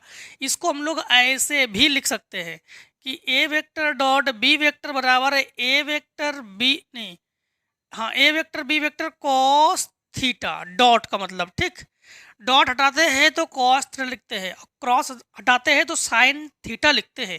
ये एक चीज़ ध्यान रखना, नोटिस करना कि अगर डॉट है, डॉट हटाओगे तो कॉस थीटा, और क्रॉस हटाओगे, जैसे मान लो कि यहाँ पर क्रॉस हो ए क्रॉस बी, तो हम लोग लिखेंगे ए बी साइन थीटा, ठीक है। इन दोनों में यही अंतर है। अब हम लोग यहाँ पर लिख सकते हैं कि ए बी कॉस थीटा का स्क्वायर बराबर हमारे पास ए स्क्वायर बी स्क्वायर, तो ये हमारे पास A square B square cos square theta बराबर ए स्क्वायर बी स्क्वायर से ये कैंसिल, तो हम लोग कहेंगे कॉस स्क्वायर थीटा बराबर 1, अर्थात कॉस थीटा बराबर हम लोग कहेंगे ये 1। अब ये हमारे पास कॉस थीटा बराबर हम लोग कहेंगे कॉस 0, कॉस 0 का मान होता है 1, तो थीटा बराबर हम लोग कहेंगे कि 0। तो किस दशा में, तो थीटा बराबर 0 की दशा में हमारे पास ये मान ये होना चाहिए। 10 का और बी पे पार्ट के बाद सी पार्ट भी है, हाँ, सी पार्ट भी है। तो देखो 10 के सी पार्ट, 10 के सी पार्ट में क्या है, 10 के सी पार्ट में है कि त्रिभुज ए बी सी समबाहु त्रिभुज है। समबाहु त्रिभुज का मतलब होता है जिसकी तीनों भुजा समबाहु के समद्विबाहु समबाहु त्रिभुज है।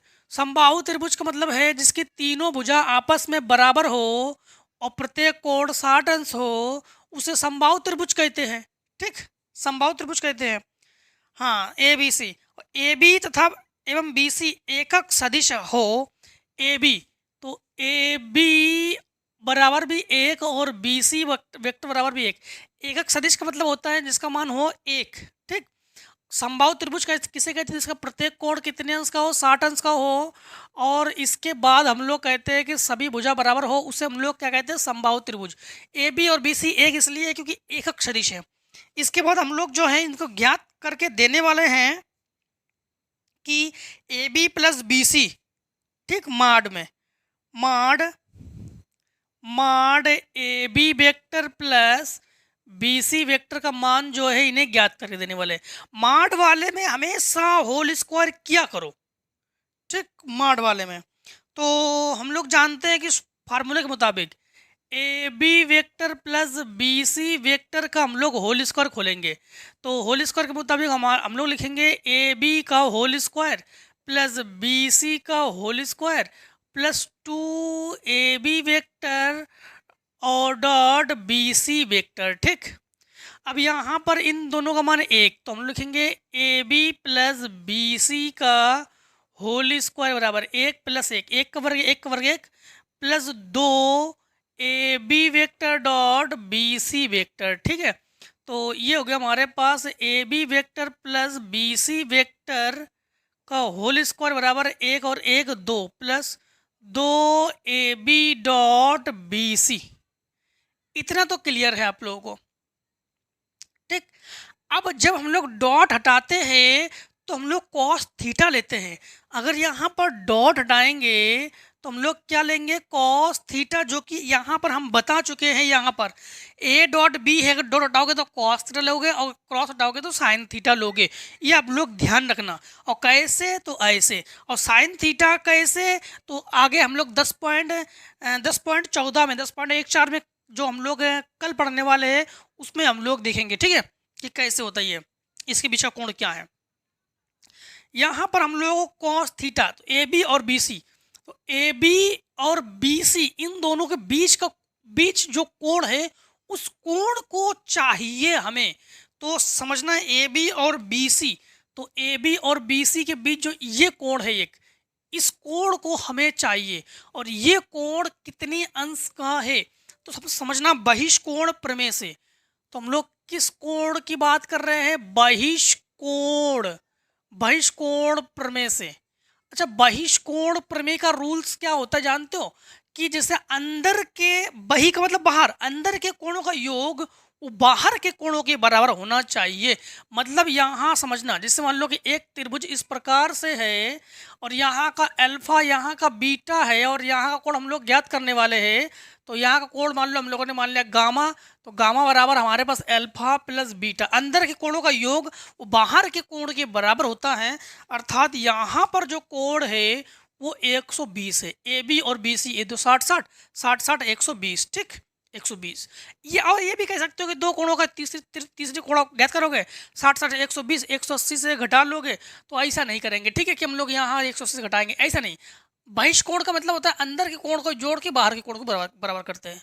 तो यहाँ पर A B vector plus B C vector का स्क्वायर बराबर 2 प्लस 2 ए बी डॉट, अब रुको, यहाँ का मान हमारे पास एक और एक है ना, तो 2 इंटू 1 इंटू कॉस 120। ठीक, तो A B plus B C का होल स्क्वायर बराबर 2 प्लस 2 इंटू -1/2। इससे कैंसिल, तो हमारे पास 2 - 1 अर्थात 1, होल स्क्वायर हटाओगे तो हमारे पास बचेगा 1। तो A B plus B C का जो होल स्क्वायर हटाओगे, अंडर चढ़ाओगे तो 1, क्योंकि 1 का वर्ग 1, तो इसका आंसर भी 1। ठीक, अब देखो क्वेश्चन नंबर 10 में और भी कोई पार्ट है क्या? देखो जरा, नहीं है। अब देखो क्वेश्चन नंबर 11 तो सिंपल ही है।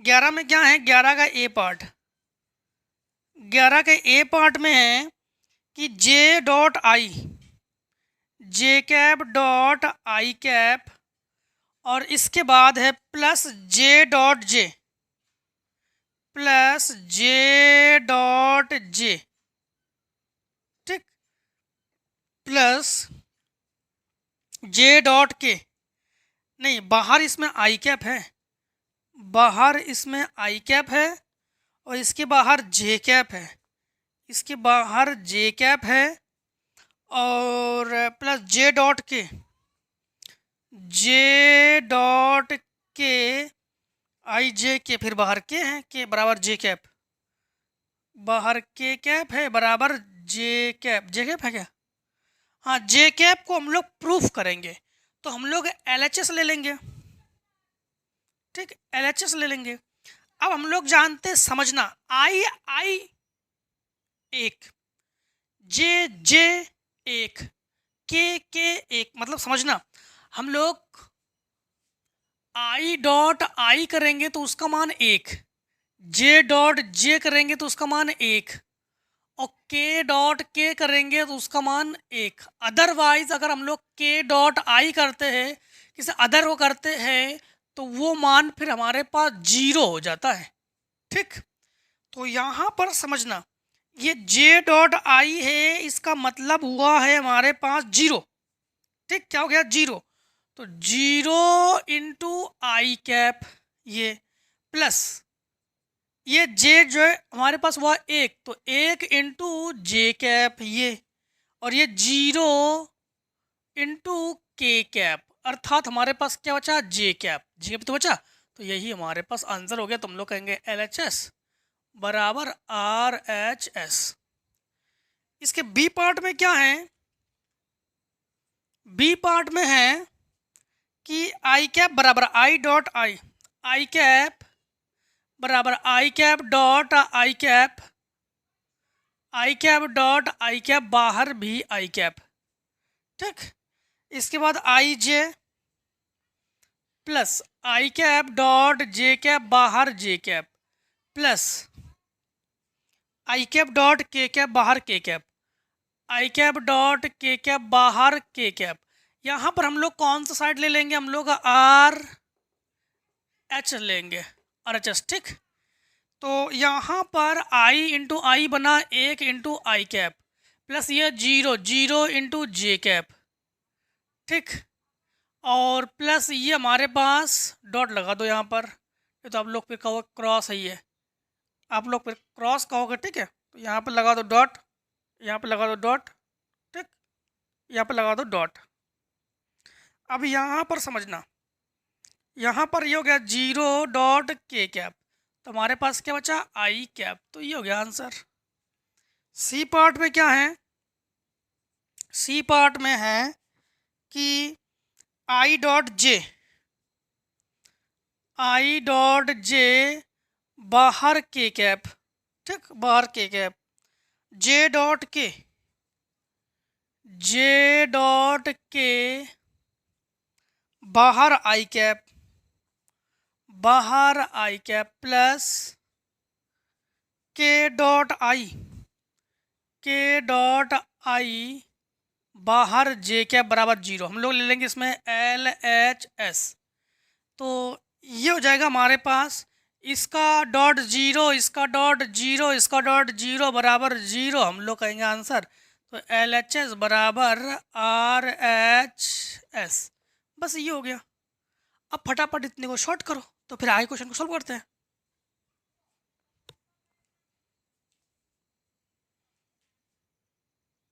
क्वेश्चन नंबर हम लोग करेंगे 12, ठीक है। 11 में उतना कठिन क्वेश्चन नहीं था, वो तो 3 पार्ट्स में है। क्वेश्चन नंबर 12 देखो, 12 में यदि कोई दो इकाई सदिश ए कैप तथा बी कैप के बीच का कोण थीटा है तो सिद्ध कीजिए कॉस थीटा बाई 2, यानी 11 नंबर में सिद्ध करेंगे हम लोग। 11 नंबर में कॉस थीटा बाई 2 बराबर 1/2 और माड ए कैप प्लस बी कैप, ठीक।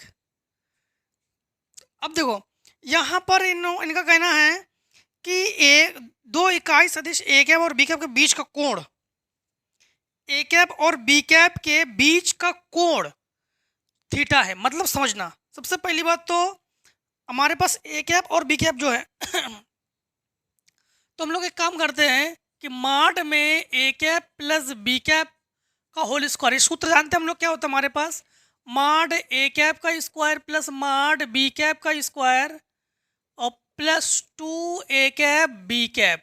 ठीक, और यहाँ पर हम लोग जानते हैं इसको, तो इसको रहने दो, माड ए कैप प्लस बी कैप का स्क्वायर बराबर, ये हमारे पास क्या जानते हो, इकाई सदिश है, मतलब इसका मान 1 है। तो हम लोग कहेंगे कि माड ए कैप का मान भी 1 है और माड बी कैप का मान भी 1 है। तो 1 plus 2 A cap B cap, dot हटाएंगे कॉस थीटा लेंगे। ये हमारे पास A cap plus B cap का स्क्वायर प्लस 2 बराबर 2, एक और एक plus 2 A cap B cap cos theta. अब एक काम करते कि 2 ले लेते और इसका मान भी 1 इंटू 1। ठीक, अब कॉस थीटा का एक फार्मूला हम लोग जानते हैं कि कॉस थीटा बराबर 2 cos square theta by 2 minus 1। ठीक, इस फार्मूले के अकॉर्डिंग हम लोग क्या करेंगे कि माड ए कैप प्लस बी कैप का स्क्वायर बराबर 2 प्लस 2 ले लो कॉमन, 2 ले लो कॉमन तो बचा 1 प्लस कॉस थीटा, और तो ये हमारे पास A cap plus B cap का स्क्वायर बराबर 2। कॉस थीटा के साथ कभी भी अगर 1 हो तो 1 को काटना ही पड़ता है, तो इसीलिए फार्मूला ये लगाना ही होता है हमें। तो ये 1 plus 2 cos square theta by 2 minus 1, इससे ये कैंसिल, 2 दूनी 4। तो हम लोग कहेंगे ए कैप प्लस बी कैप का स्क्वायर बराबर 4 कॉस स्क्वायर थीटा बाई 2, इसको हटाओगे रूट चढ़ाओगे, तो ए कैप प्लस बी कैप बराबर ये 2 कॉस थीटा बाई 2, क्योंकि रूट से हम लोग निकालेंगे 4 को 2 के रूप में, इसको कॉस थीटा के रूप में, इसको बटे में पहुंचा दो। तो हम लोग कहेंगे कॉस थीटा बाई 2 बराबर 1/2 माड ए कैप प्लस बी कैप। और हम लोगों ने देखो इसको प्रूफ कर लिया, यही हमें प्रूफ करना था, तो ये हमारे पास प्रूफ होके आ गया। ठीक, यही हमें प्रूफ करना था। अब देखो क्वेश्चन नंबर हम लोग करेंगे 12, नहीं यही तो है 12, ये है 12। अब हम लोग करेंगे क्वेश्चन नंबर 13। 13 में क्या है कि mod A vector plus B vector, माड A vector plus B vector बराबर हमारे पास क्या है कि mod A vector minus B vector.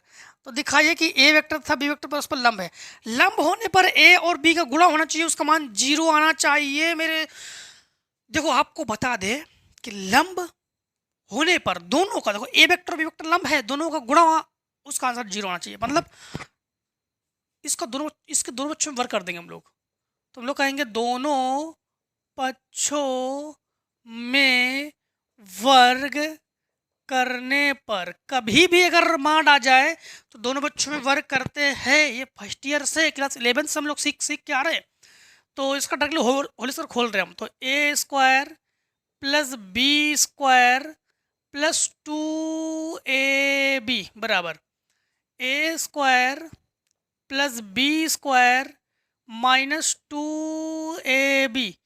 इससे ये कैंसिल, ए से ए, बी से बी कैंसिल, इसको इधर ले आओ, तो 2a vector B vector plus 2a vector B vector बराबर 0। जोड़ लो 4a वेक्टर बी वेक्टर बराबर 0, 4 को बटे में पहुंचा दो 0, a vector dot B vector बराबर 0। हम लोग कहेंगे अतः a वेक्टर तथा b वेक्टर परस्पर लंब है। अगर परस्पर लंब है तो इसका मान आना चाहिए 0, बस यही इसका आंसर हो गया 13। 13 में भी पार्ट है, तो ये बी पार्ट देखो, ये तो हमारे पास 13 में ए पार्ट है। बी पार्ट में है कि ए वेक्टर जो है इसका मान कभी भी 0 नहीं होना चाहिए, और हमारे पास A vector dot C vector, नहीं ए वेक्टर डॉट बी वेक्टर बराबर हमारे पास A vector dot C vector. ठीक, सी वेक्टर है तो सिद्ध कीजिए कि बी वेक्टर बराबर सी वेक्टर। हम लोग सिद्ध करेंगे बी वेक्टर बराबर सी वेक्टर को हम लोग सिद्ध करेंगे, और इसके बाद है तथा ए वेक्टर तथा A B minus C, B vector minus C vector परस्पर लंब है, परस्पर लंब है। अब एक चीज समझना, इन दोनों का मल्टीप्लाई बराबर 0 अगर आ जाए तो परस्पर लंब है। अब देखो कैसे हम लोग इसको प्रूफ करते हैं, ठीक। तो समझना, यहाँ पर सबसे पहली बात तो हमारे पास यहाँ पर ये दिया गया है, इसको पक्षांतर करो जरा। यहाँ पर ए वेक्टर डॉट बी वेक्टर बराबर A vector dot C vector, ठीक। सबसे पहली बात तो हम लोग एक काम करते हैं कि ए वेक्टर से ए वेक्टर को हम लोग चलो कैंसिल नहीं करेंगे, कैंसिल नहीं करते हैं। A vector dot B vector बराबर A vector dot C vector, पक्षांतर करो तो A vector dot B vector minus A vector dot C vector बराबर 0। अब हम लोग ए वेक्टर ले लेंगे कॉमन, तो ए वेक्टर जब कॉमन लेंगे तो बचेगा B vector minus C vector बराबर 0। अब हम लोग कहेंगे यहाँ पर ये हमारे पास देखो हम लोग क्या कहेंगे कि अतः परस्पर लंब है, यहाँ पर लंब है। अब यहाँ पर देखो इसको बटे में पहुँचा तो 0, तो हम लोग कहेंगे कि B vector minus C vector बराबर 0, तो बी वेक्टर बराबर सी वेक्टर। तो ये भी हमें प्रूफ कर लिया, दोनों के दोनों चीज़ हम लोगों ने प्रूफ कर लिया है, ठीक। अब देखो 13 का सी पार्ट, 13 का सी पार्ट में क्या है, यदि दो सदिश ए वेक्टर बी वेक्टर इस प्रकार है कि ए वेक्टर माड में, हाँ, प्लस बी वेक्टर बराबर माड बी वेक्टर, ठीक। माड ए वेक्टर, माड ए वेक्टर, तो सिद्ध कीजिए कि 2a vector plus B vector, 2a vector plus B vector तथा बी वेक्टर परस्पर लंब है। अगर ये दोनों लंब है तो इसका मतलब है कि इन दोनों का मल्टीप्लाई हमारे पास क्या आना चाहिए, 0 आना चाहिए इन दोनों का मल्टीप्लाई। तो अब दोनों बच्चों में वर्क तो करेंगे हम लोगों की माड है, तो हम लोग करेंगे कि हमारे पास A vector plus B vector बराबर माड ए वेक्टर, ठीक। दोनों पक्षों में क्या करने पर, वर्क करने पर, दोनों पक्षों में क्या करने पर, वर्क करने पर। तो ये हो गया ए वेक्टर का स्क्वायर प्लस बी वेक्टर का square plus 2a vector dot B vector बराबर ए वेक्टर का स्क्वायर से ये कैंसिल। तो इन दोनों में हमारे पास बी वेक्टर हो गया कॉमन, तो हमारे पास क्या बचा, B vector plus 2a vector बराबर हमारे पास क्या बचा, 0। अब देखो बी वेक्टर और ये दोनों एक दूसरे पर लंब है, तो लंब होने पर दोनों का मल्टीप्लाई 0 आना चाहिए। देखो 0 आ गया हमारे पास, तो हम लोग कहेंगे कि अतः लंब है परस्पर, कौन कौन लंब है, ये दोनों आपस में लंब है। 13 का सी पार्ट, 13 का सी पार्ट के बाद 14 में भी हमारे पास पार्ट है, A part B part C part. देखो 14 का हमारे पास करेंगे हम लोग ए पार्ट। 14 के ए पार्ट में है कि यदि दो सदिशों का योगफल एक इकाई सदिश है तो सिद्ध कीजिए कि उनके अंतर का परिमाण √3 है। तो दो इकाइयों का सदिशों का योगफल एक इकाई सदिश है, चलो अच्छी बात है। और इसके बाद तो हम लोग कहेंगे सबसे पहले इतना ही कर लेते हैं, दो इकाई सदिश का योगफल। तो मान लो कि जो ए वेक्टर है, नहीं इकाई सदिश है, मान लो कि जो ए कैप है प्लस बी कैप है वो सी कैप के बराबर है, मतलब दोनों का योगफल एक किसी तीसरे इकाई सदिश के बराबर है। इनका कहना है, देखो यहाँ पर साफ साफ दो इकाई सदिशों का योगफल एक इकाई सदिश है, तो सिद्ध कीजिए कि उनके अंतर का परिमाण √3 है। अंतर का जो परिमाण है, मतलब हम लोग सिद्ध करेंगे कि A vector minus B vector, ये परिमाण कहते हैं, ये √3, इसे हम लोग सिद्ध करेंगे। अब हम लोग एक चीज़ यहाँ पर समझना कि हाँ ये तो हमारे पास दे दिया गया है, तो हम लोग यहाँ पर करने वाले क्या हैं कि मॉड ए कैप प्लस बी कैप, यहाँ पे वेक्टर ना लगा के कैप लगा देते हैं इस पर भी, ठीक, इस पर भी कैप लगा देते हैं, हाँ। और बराबर हम लोग कहेंगे सी कैप, दोनों बच्चों में वर्क करने पर, तो ए वेक्टर का स्क्वायर प्लस बी कैप का square plus 2a cap B cap बराबर सी कैप का स्क्वायर। और हम लोग जानते हैं इकाई सदिश है, इकाई सदिश है, इसीलिए हम लोग कह सकते हैं इकाई सदिश है ना, तो ए कैप का मान भी 1, बी कैप का मान भी 1 और सी कैप का मान भी 1। ठीक है, तो यहाँ पर 1 का वर्ग 1, 1 का वर्ग 1 plus 2 A cap B cap बराबर 1, 1 और 1 2, इसको पक्षांतर कर दो तो 2 ए कैप, रुक जाओ कहना क्या है इनका, ठीक है, 2 ए कैप और बी कैप बराबर हमारे पास 1 माइनस 2 अर्थात -1।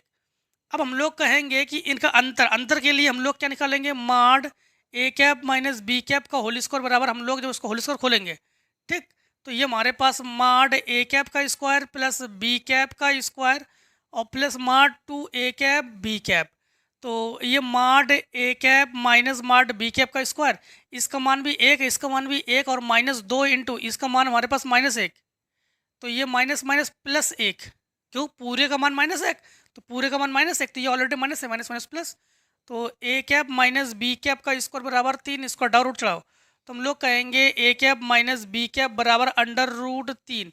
बस यही हम लोगों को प्रूफ करना था, यही जो है हम लोगों को प्रूफ करना था और यही हम लोगों ने प्रूफ कर लिया।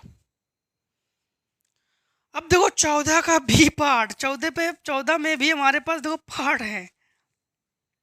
14 का बी पार्ट 14 का बी पार्ट में क्या है, बी पार्ट में है a plus B plus C बराबर 0 हमारे पास, तो a vector plus B vector plus C vector बराबर हमारे पास 0। चलो अच्छी बात है 0, तो सिद्ध कीजिए कि बी वेक्टर और सी वेक्टर के बीच का कोण थीटा से प्राप्त होगा, थीटा से प्राप्त होगा। आगे हमारे पास दिया गया है कॉस थीटा बराबर, हाँ प्रूफ करेंगे कि कॉस थीटा बराबर हमारे पास है कि माड ए वेक्टर का स्क्वायर माइनस बी वेक्टर का स्क्वायर माइनस सी वेक्टर का स्क्वायर बटे हमारे पास 2b वेक्टर और सी वेक्टर, ये हम लोग प्रूफ करेंगे। ठीक, यही तो हमारे पास दिया गया है, यही हमारे पास दिया गया, यही हम लोग प्रूफ करेंगे। अब हम लोग इसको प्रूफ करने के लिए काम करते हैं कि इसे जो है ए को उधर पक्षांतर कर देते हैं। ठीक है, तो B vector plus C vector बराबर माइनस ए वेक्टर, हम लोग दोनों पक्षों में क्या करने पर, वर्ग करने पर, तो होल स्क्वायर खोलो तो माड बी का स्क्वायर प्लस सी का square plus 2b vector C vector, ठीक, सी वेक्टर बराबर हमारे पास ये हो गया, हमारे पास वर्ग से ये खत्म, तो ये हमारे पास ए स्क्वायर।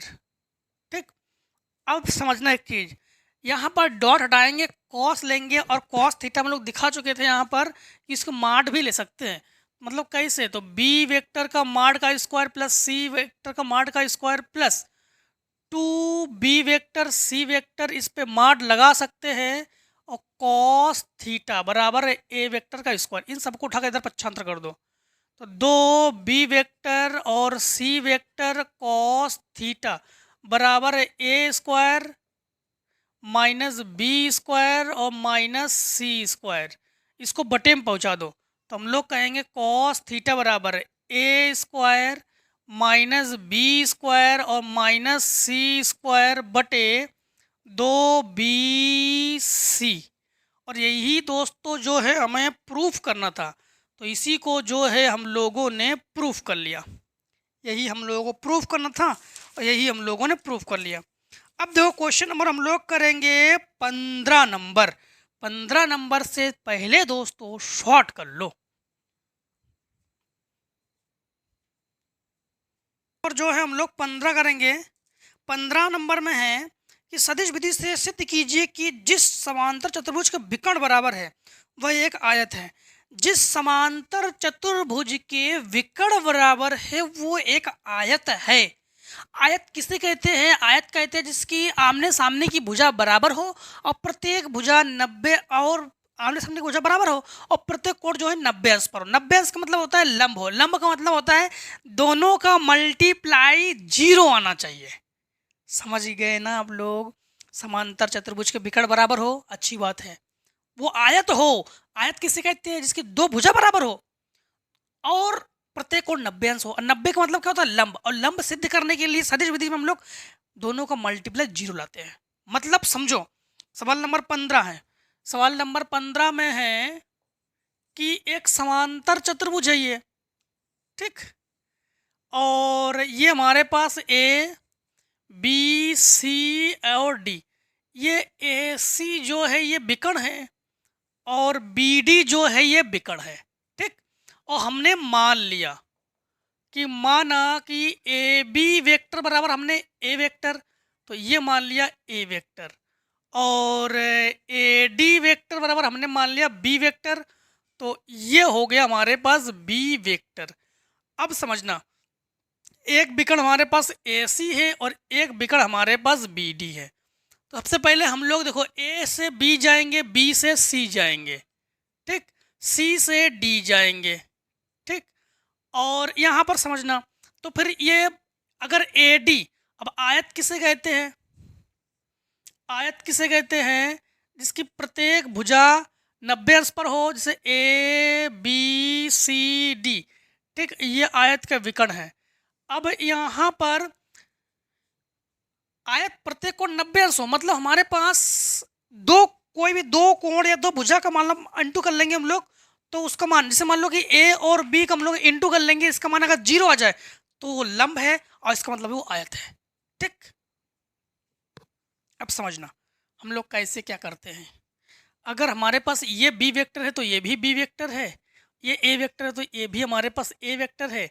दिशा के अकॉर्डिंग हम लोग अलग अलग कर लेंगे। अब सबसे पहली बात तो हम लोग यहाँ पर ए सी विकर्ण निकाल लेते हैं हम लोग। ये विकर्ण है हमारे पास, विकर्ण ए सी, तो ए सी बराबर हम लोग जानते हैं, पीछे हम लोग पढ़ चुके हैं स्थिति सदिश में, जैसे ए सी, तो ए सी बराबर ओ सी माइनस ओ ए वेक्टर, ठीक।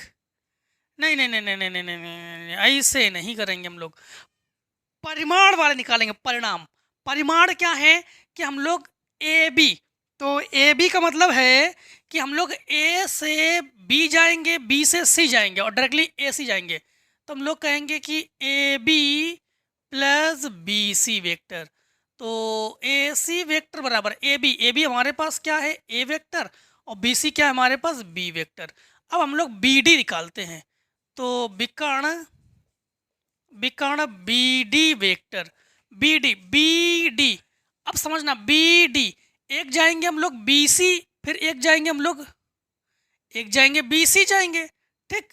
तो एक जाएंगे बी सी और एक जाएंगे हम लोग कहाँ पर? सी डी, तो प्लस सी डी।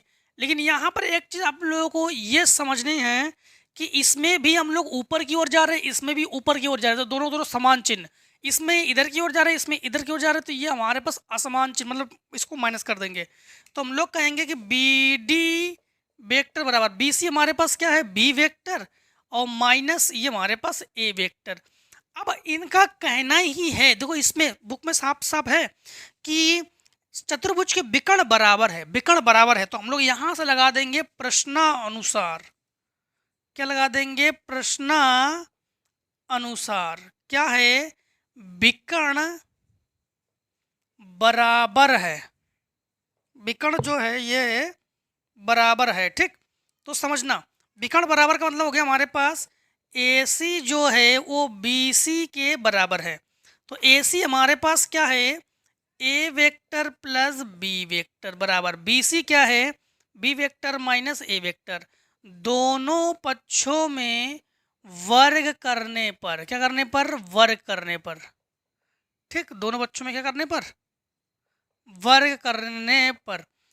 अब ये इसका होल स्क्वायर खोल दो डायरेक्टली, तो हम लोग कहेंगे माड A square plus mod B square plus 2 A vector dot B vector बराबर, यहाँ पर B square plus A square minus 2 A vector dot B vector.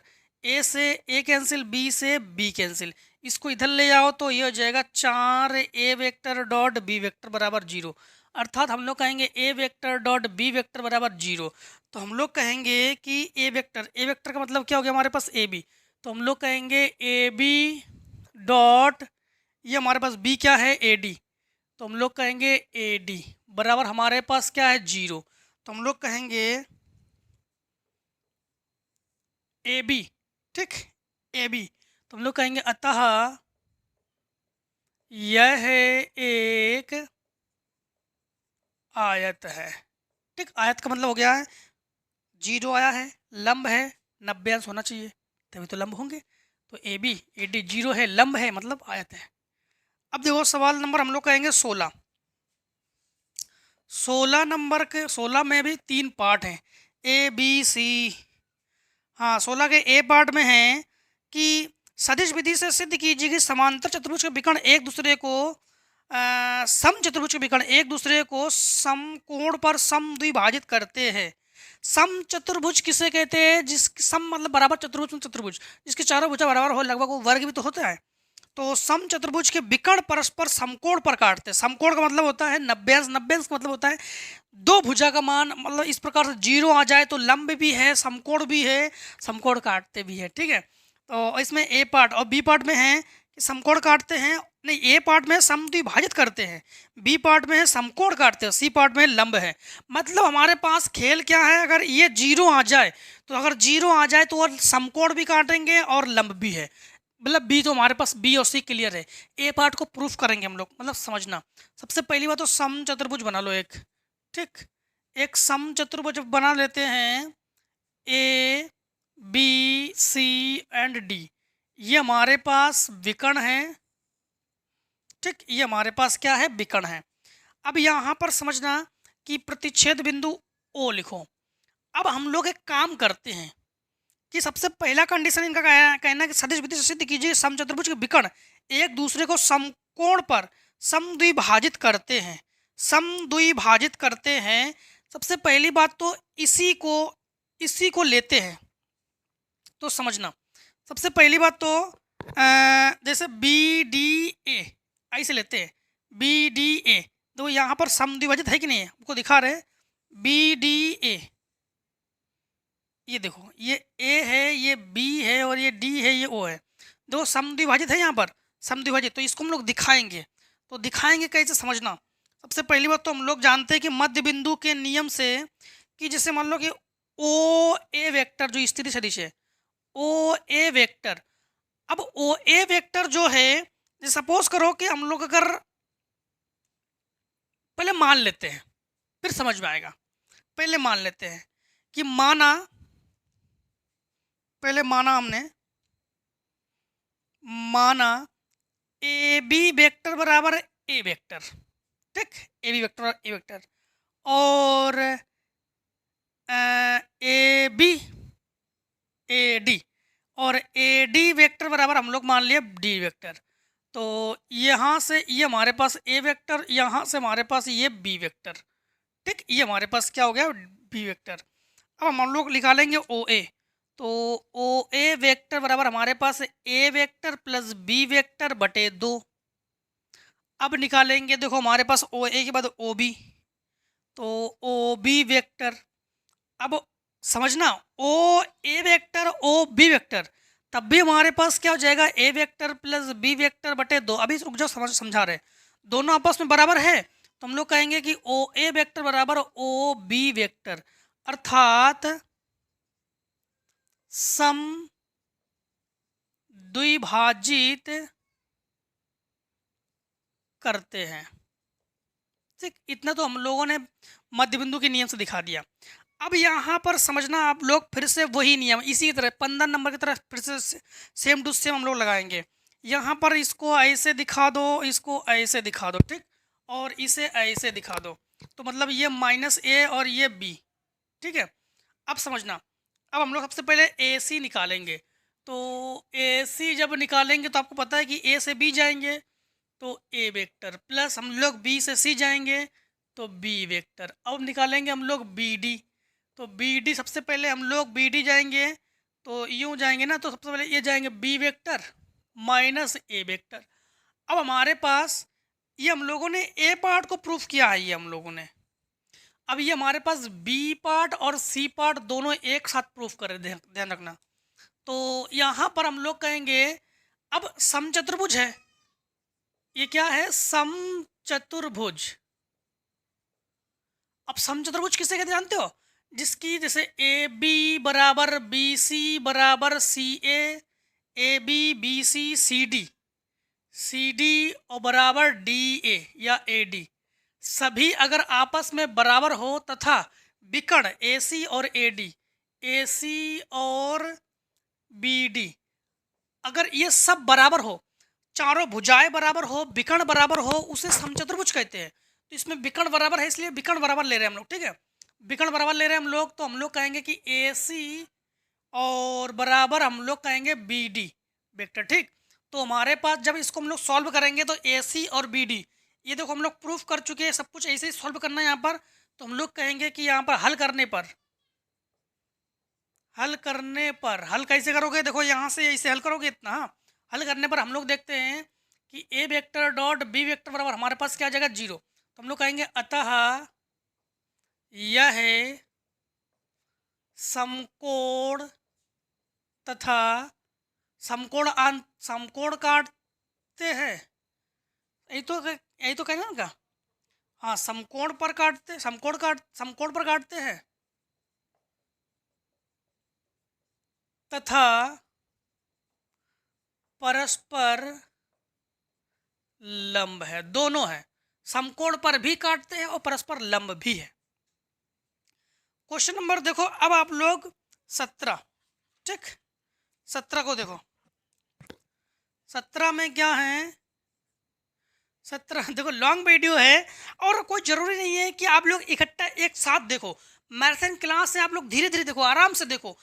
आप लोग इसे डबल बार में देखो। जैसे मान लो कि अभी 5 क्वेश्चन पढ़ लो, फिर बाद में 5 क्वेश्चन पढ़ लो, ऐसे आपको थकान महसूस नहीं होगी। इसलिए ऐसे पढ़ो, हम तो कंटिन्यू पढ़ा रहे हैं आप लोगों को, तो आप लोग ऐसे आराम से पढ़ लो जिससे कि आप लोगों को मेहनत ज़्यादा ना हो। देखो क्वेश्चन नंबर हम लोग करेंगे 17 में है, सदिश विधि से सिद्ध कीजिए कि समद्विबाहु त्रिभुज के आधार की माध्यिका उस पर लंब होती है सदिश विधि से। तो समद्विबाहु त्रिभुज, सबसे पहले एक समद्विबाहु त्रिभुज बनाते हैं। समद्विबाहु त्रिभुज उसे कहते हैं जिसकी 2 भुजा बराबर हो, तीसरी भुजा अलग हो, ठीक है। तो ये हमारे पास है ए बी सी और इसको हम लोग 20 से हम लोग विभाजित कर रहे हैं, तो ये हमारे पास डी। समद्विबाहु त्रिभुज के आधार की माध्यिका उस पर लंब होती है, माध्यिका तो उस पर लंब होती है, तो ये माध्यिका है जो कि BC पर AD लंब है, ठीक है। तो सबसे पहली बात तो हम लोग एक काम करते हैं, लंब होती है, लंब का मतलब होता है हमें सिद्ध क्या करना है, हमें सिद्ध करना है AB डॉट, लंब का मतलब ही होता है 0, तो AB डॉट BC जो है, AB डॉट BC जो है ये हम लोग क्या प्रूफ करेंगे 0, ठीक। हाँ, तो अब यहाँ पर समझना, सबसे पहली बात तो हम लोग मान ले रहे हैं, माना AD वेक्टर, देखो अपने हिसाब से A मान लो, B मान लो, C मान लो, कोई फर्क नहीं पड़ता, ठीक है। AD वेक्टर बराबर हम लोगों ने मान लिया, पहले AB मान लेते हैं, AB वेक्टर बराबर हम लोगों ने मान लिया A वेक्टर, A वेक्टर, और इसके बाद हम लोगों ने चलो AC वेक्टर बराबर हम लोग मान लेते हैं C वेक्टर, इसको मान लो B वेक्टर मान लो, BC, तो इसे ध्यान रहेगा, B वेक्टर C वेक्टर, ठीक। ठीक है, B वेक्टर C वेक्टर मान लिया हम लोगों ने। हमें प्रूफ एक बार फिर से पढ़ लेते हैं कि मध्य बिंदु से उसके शीर्ष नहीं, मध्य बिंदु पर लंब होती है, मध्य बिंदु पर लंब होती है। तो सबसे पहली बात तो हम लोग निकालेंगे AD। अच्छा, AB क्या है हमारे पास, AB जो है A और B, ये हमारे पास B वेक्टर है, और A और C ये हमारे पास C वेक्टर है, ठीक। और ठीक है, अब हम लोग निकालते हैं यहाँ पर AD देखो मध्य बिंदु है, AD मध्य बिंदु है AB और BC, तो हम लोग कहेंगे B vector plus C vector बटे 2, क्योंकि मध्य बिंदु है, मध्य बिंदु का मान तो यही होता है ना, तो B vector plus C vector बटे 2। अब हम लोग निकालेंगे BC, ठीक, BC, तो BC वेक्टर।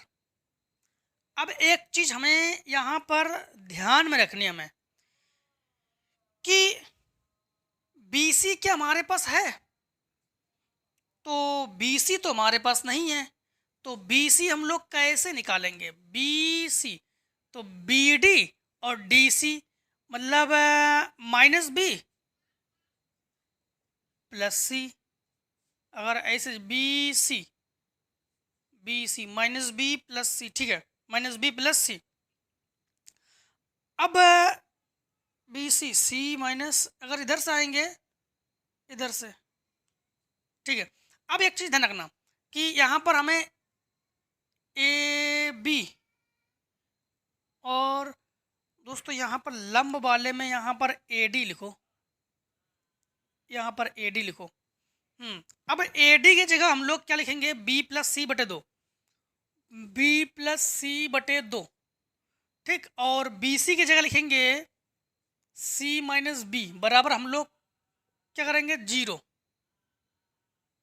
फिर से एक बार हम लोग तो जीरो प्रूफ करेंगे। यहाँ पर एक बार देख लेते हैं कि हमारे पास सदिश विधि से समकोण त्रिभुज के, नहीं, सदिश विधि से सिद्ध कीजिए समद्विबाहु त्रिभुज के आधार की माध्यिका, आधार की जो माध्यिका है। अच्छा, ठीक है, तो जीरो तो हम लोग प्रूफ करेंगे। तो ये हमारे पास किसके बराबर है? A D into B C. हाँ, तो ये बराबर है A D into B C. तो हम लोग कहेंगे A D into B C बराबर 1/2 को तो बाहर लिखो, ठीक। अब ये हमारे पास इसके गुणा करेंगे तो बी वेक्टर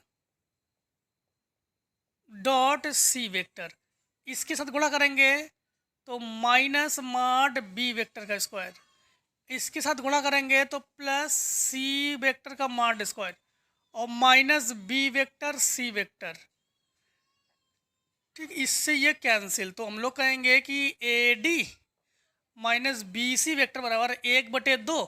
तो ये हमारे पास सी वेक्टर का स्क्वायर माइनस बी वेक्टर का स्क्वायर, ठीक। C vector minus B vector का स्क्वायर, ये हो गया स्क्वायर। अब यहाँ पर समद्विबाहु त्रिभुज है, समद्विबाहु त्रिभुज है, अतः हम लोग कहेंगे कि बी वेक्टर जो है वो सी वेक्टर के बराबर है, क्योंकि समद्विबाहु त्रिभुज किसे कहते हैं? जो दोनों आपस में बराबर हो। तो ये दोनों आपस में बराबर है। तो हम लोग कहेंगे A D dot B C बराबर 1/2, तो सी वेक्टर का स्क्वायर माइनस सी वेक्टर का स्क्वायर, क्योंकि इसके जगह सी लिख सकते हैं हम लोग, ये दोनों कट कर जीरो। तो A D dot B C बराबर हम लोग कहेंगे जीरो।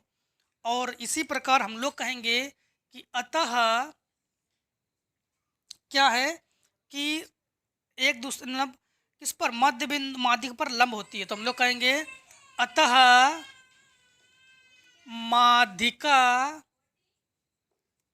पर लंब है। किस पर लंब है? माध्यिका पर। लंब वाले में हमेशा इंटू करेंगे जीरो लाएंगे, इंटू करेंगे जीरो लाएंगे, वो माध्यिका पर लंब है, ठीक। अब देखो हम लोग क्वेश्चन नंबर करने जा रहे हैं 18। 18 में भी दो पार्ट है, जिसका हम लोग करेंगे ए पार्ट करने जा रहे हैं अभी। ए पार्ट में क्या है? सदिश विधि से सिद्ध कीजिए कि समकोण त्रिभुज के कण मध्य बिंदु को उसके शीर्षों से बराबर दूरी पर होती है, बराबर दूरी पर होती है।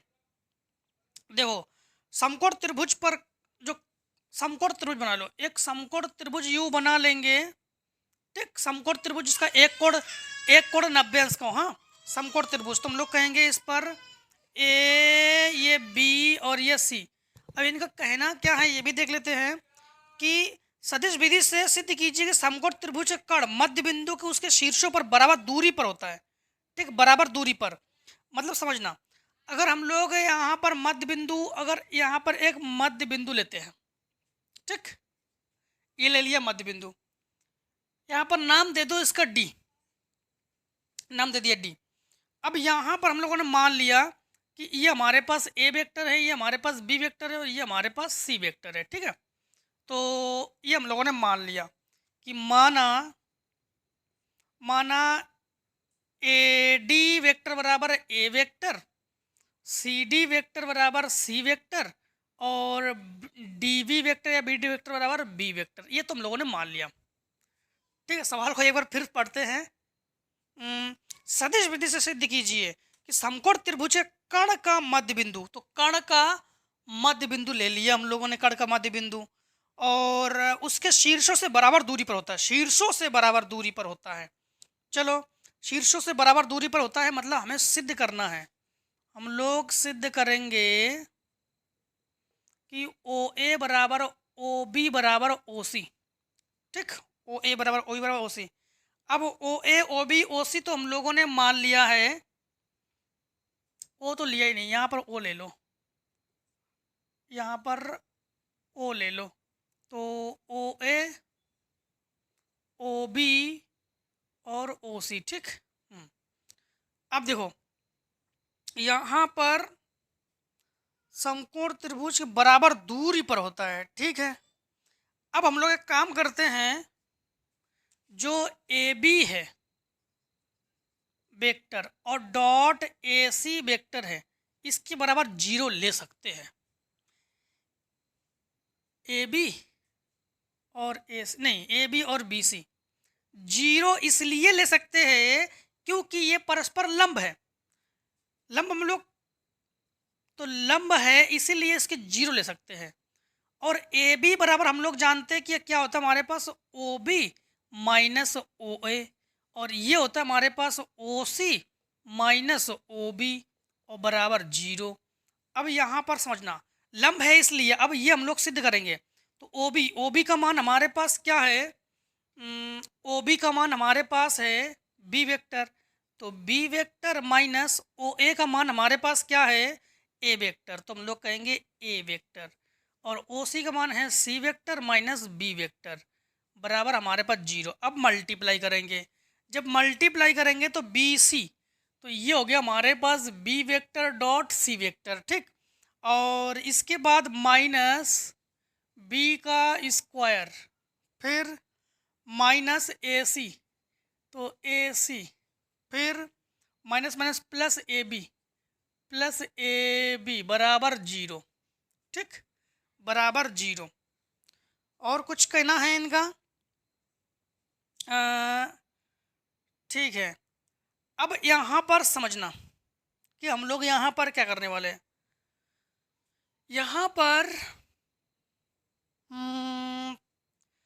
समकोण त्रिभुज कण जो है, ठीक है,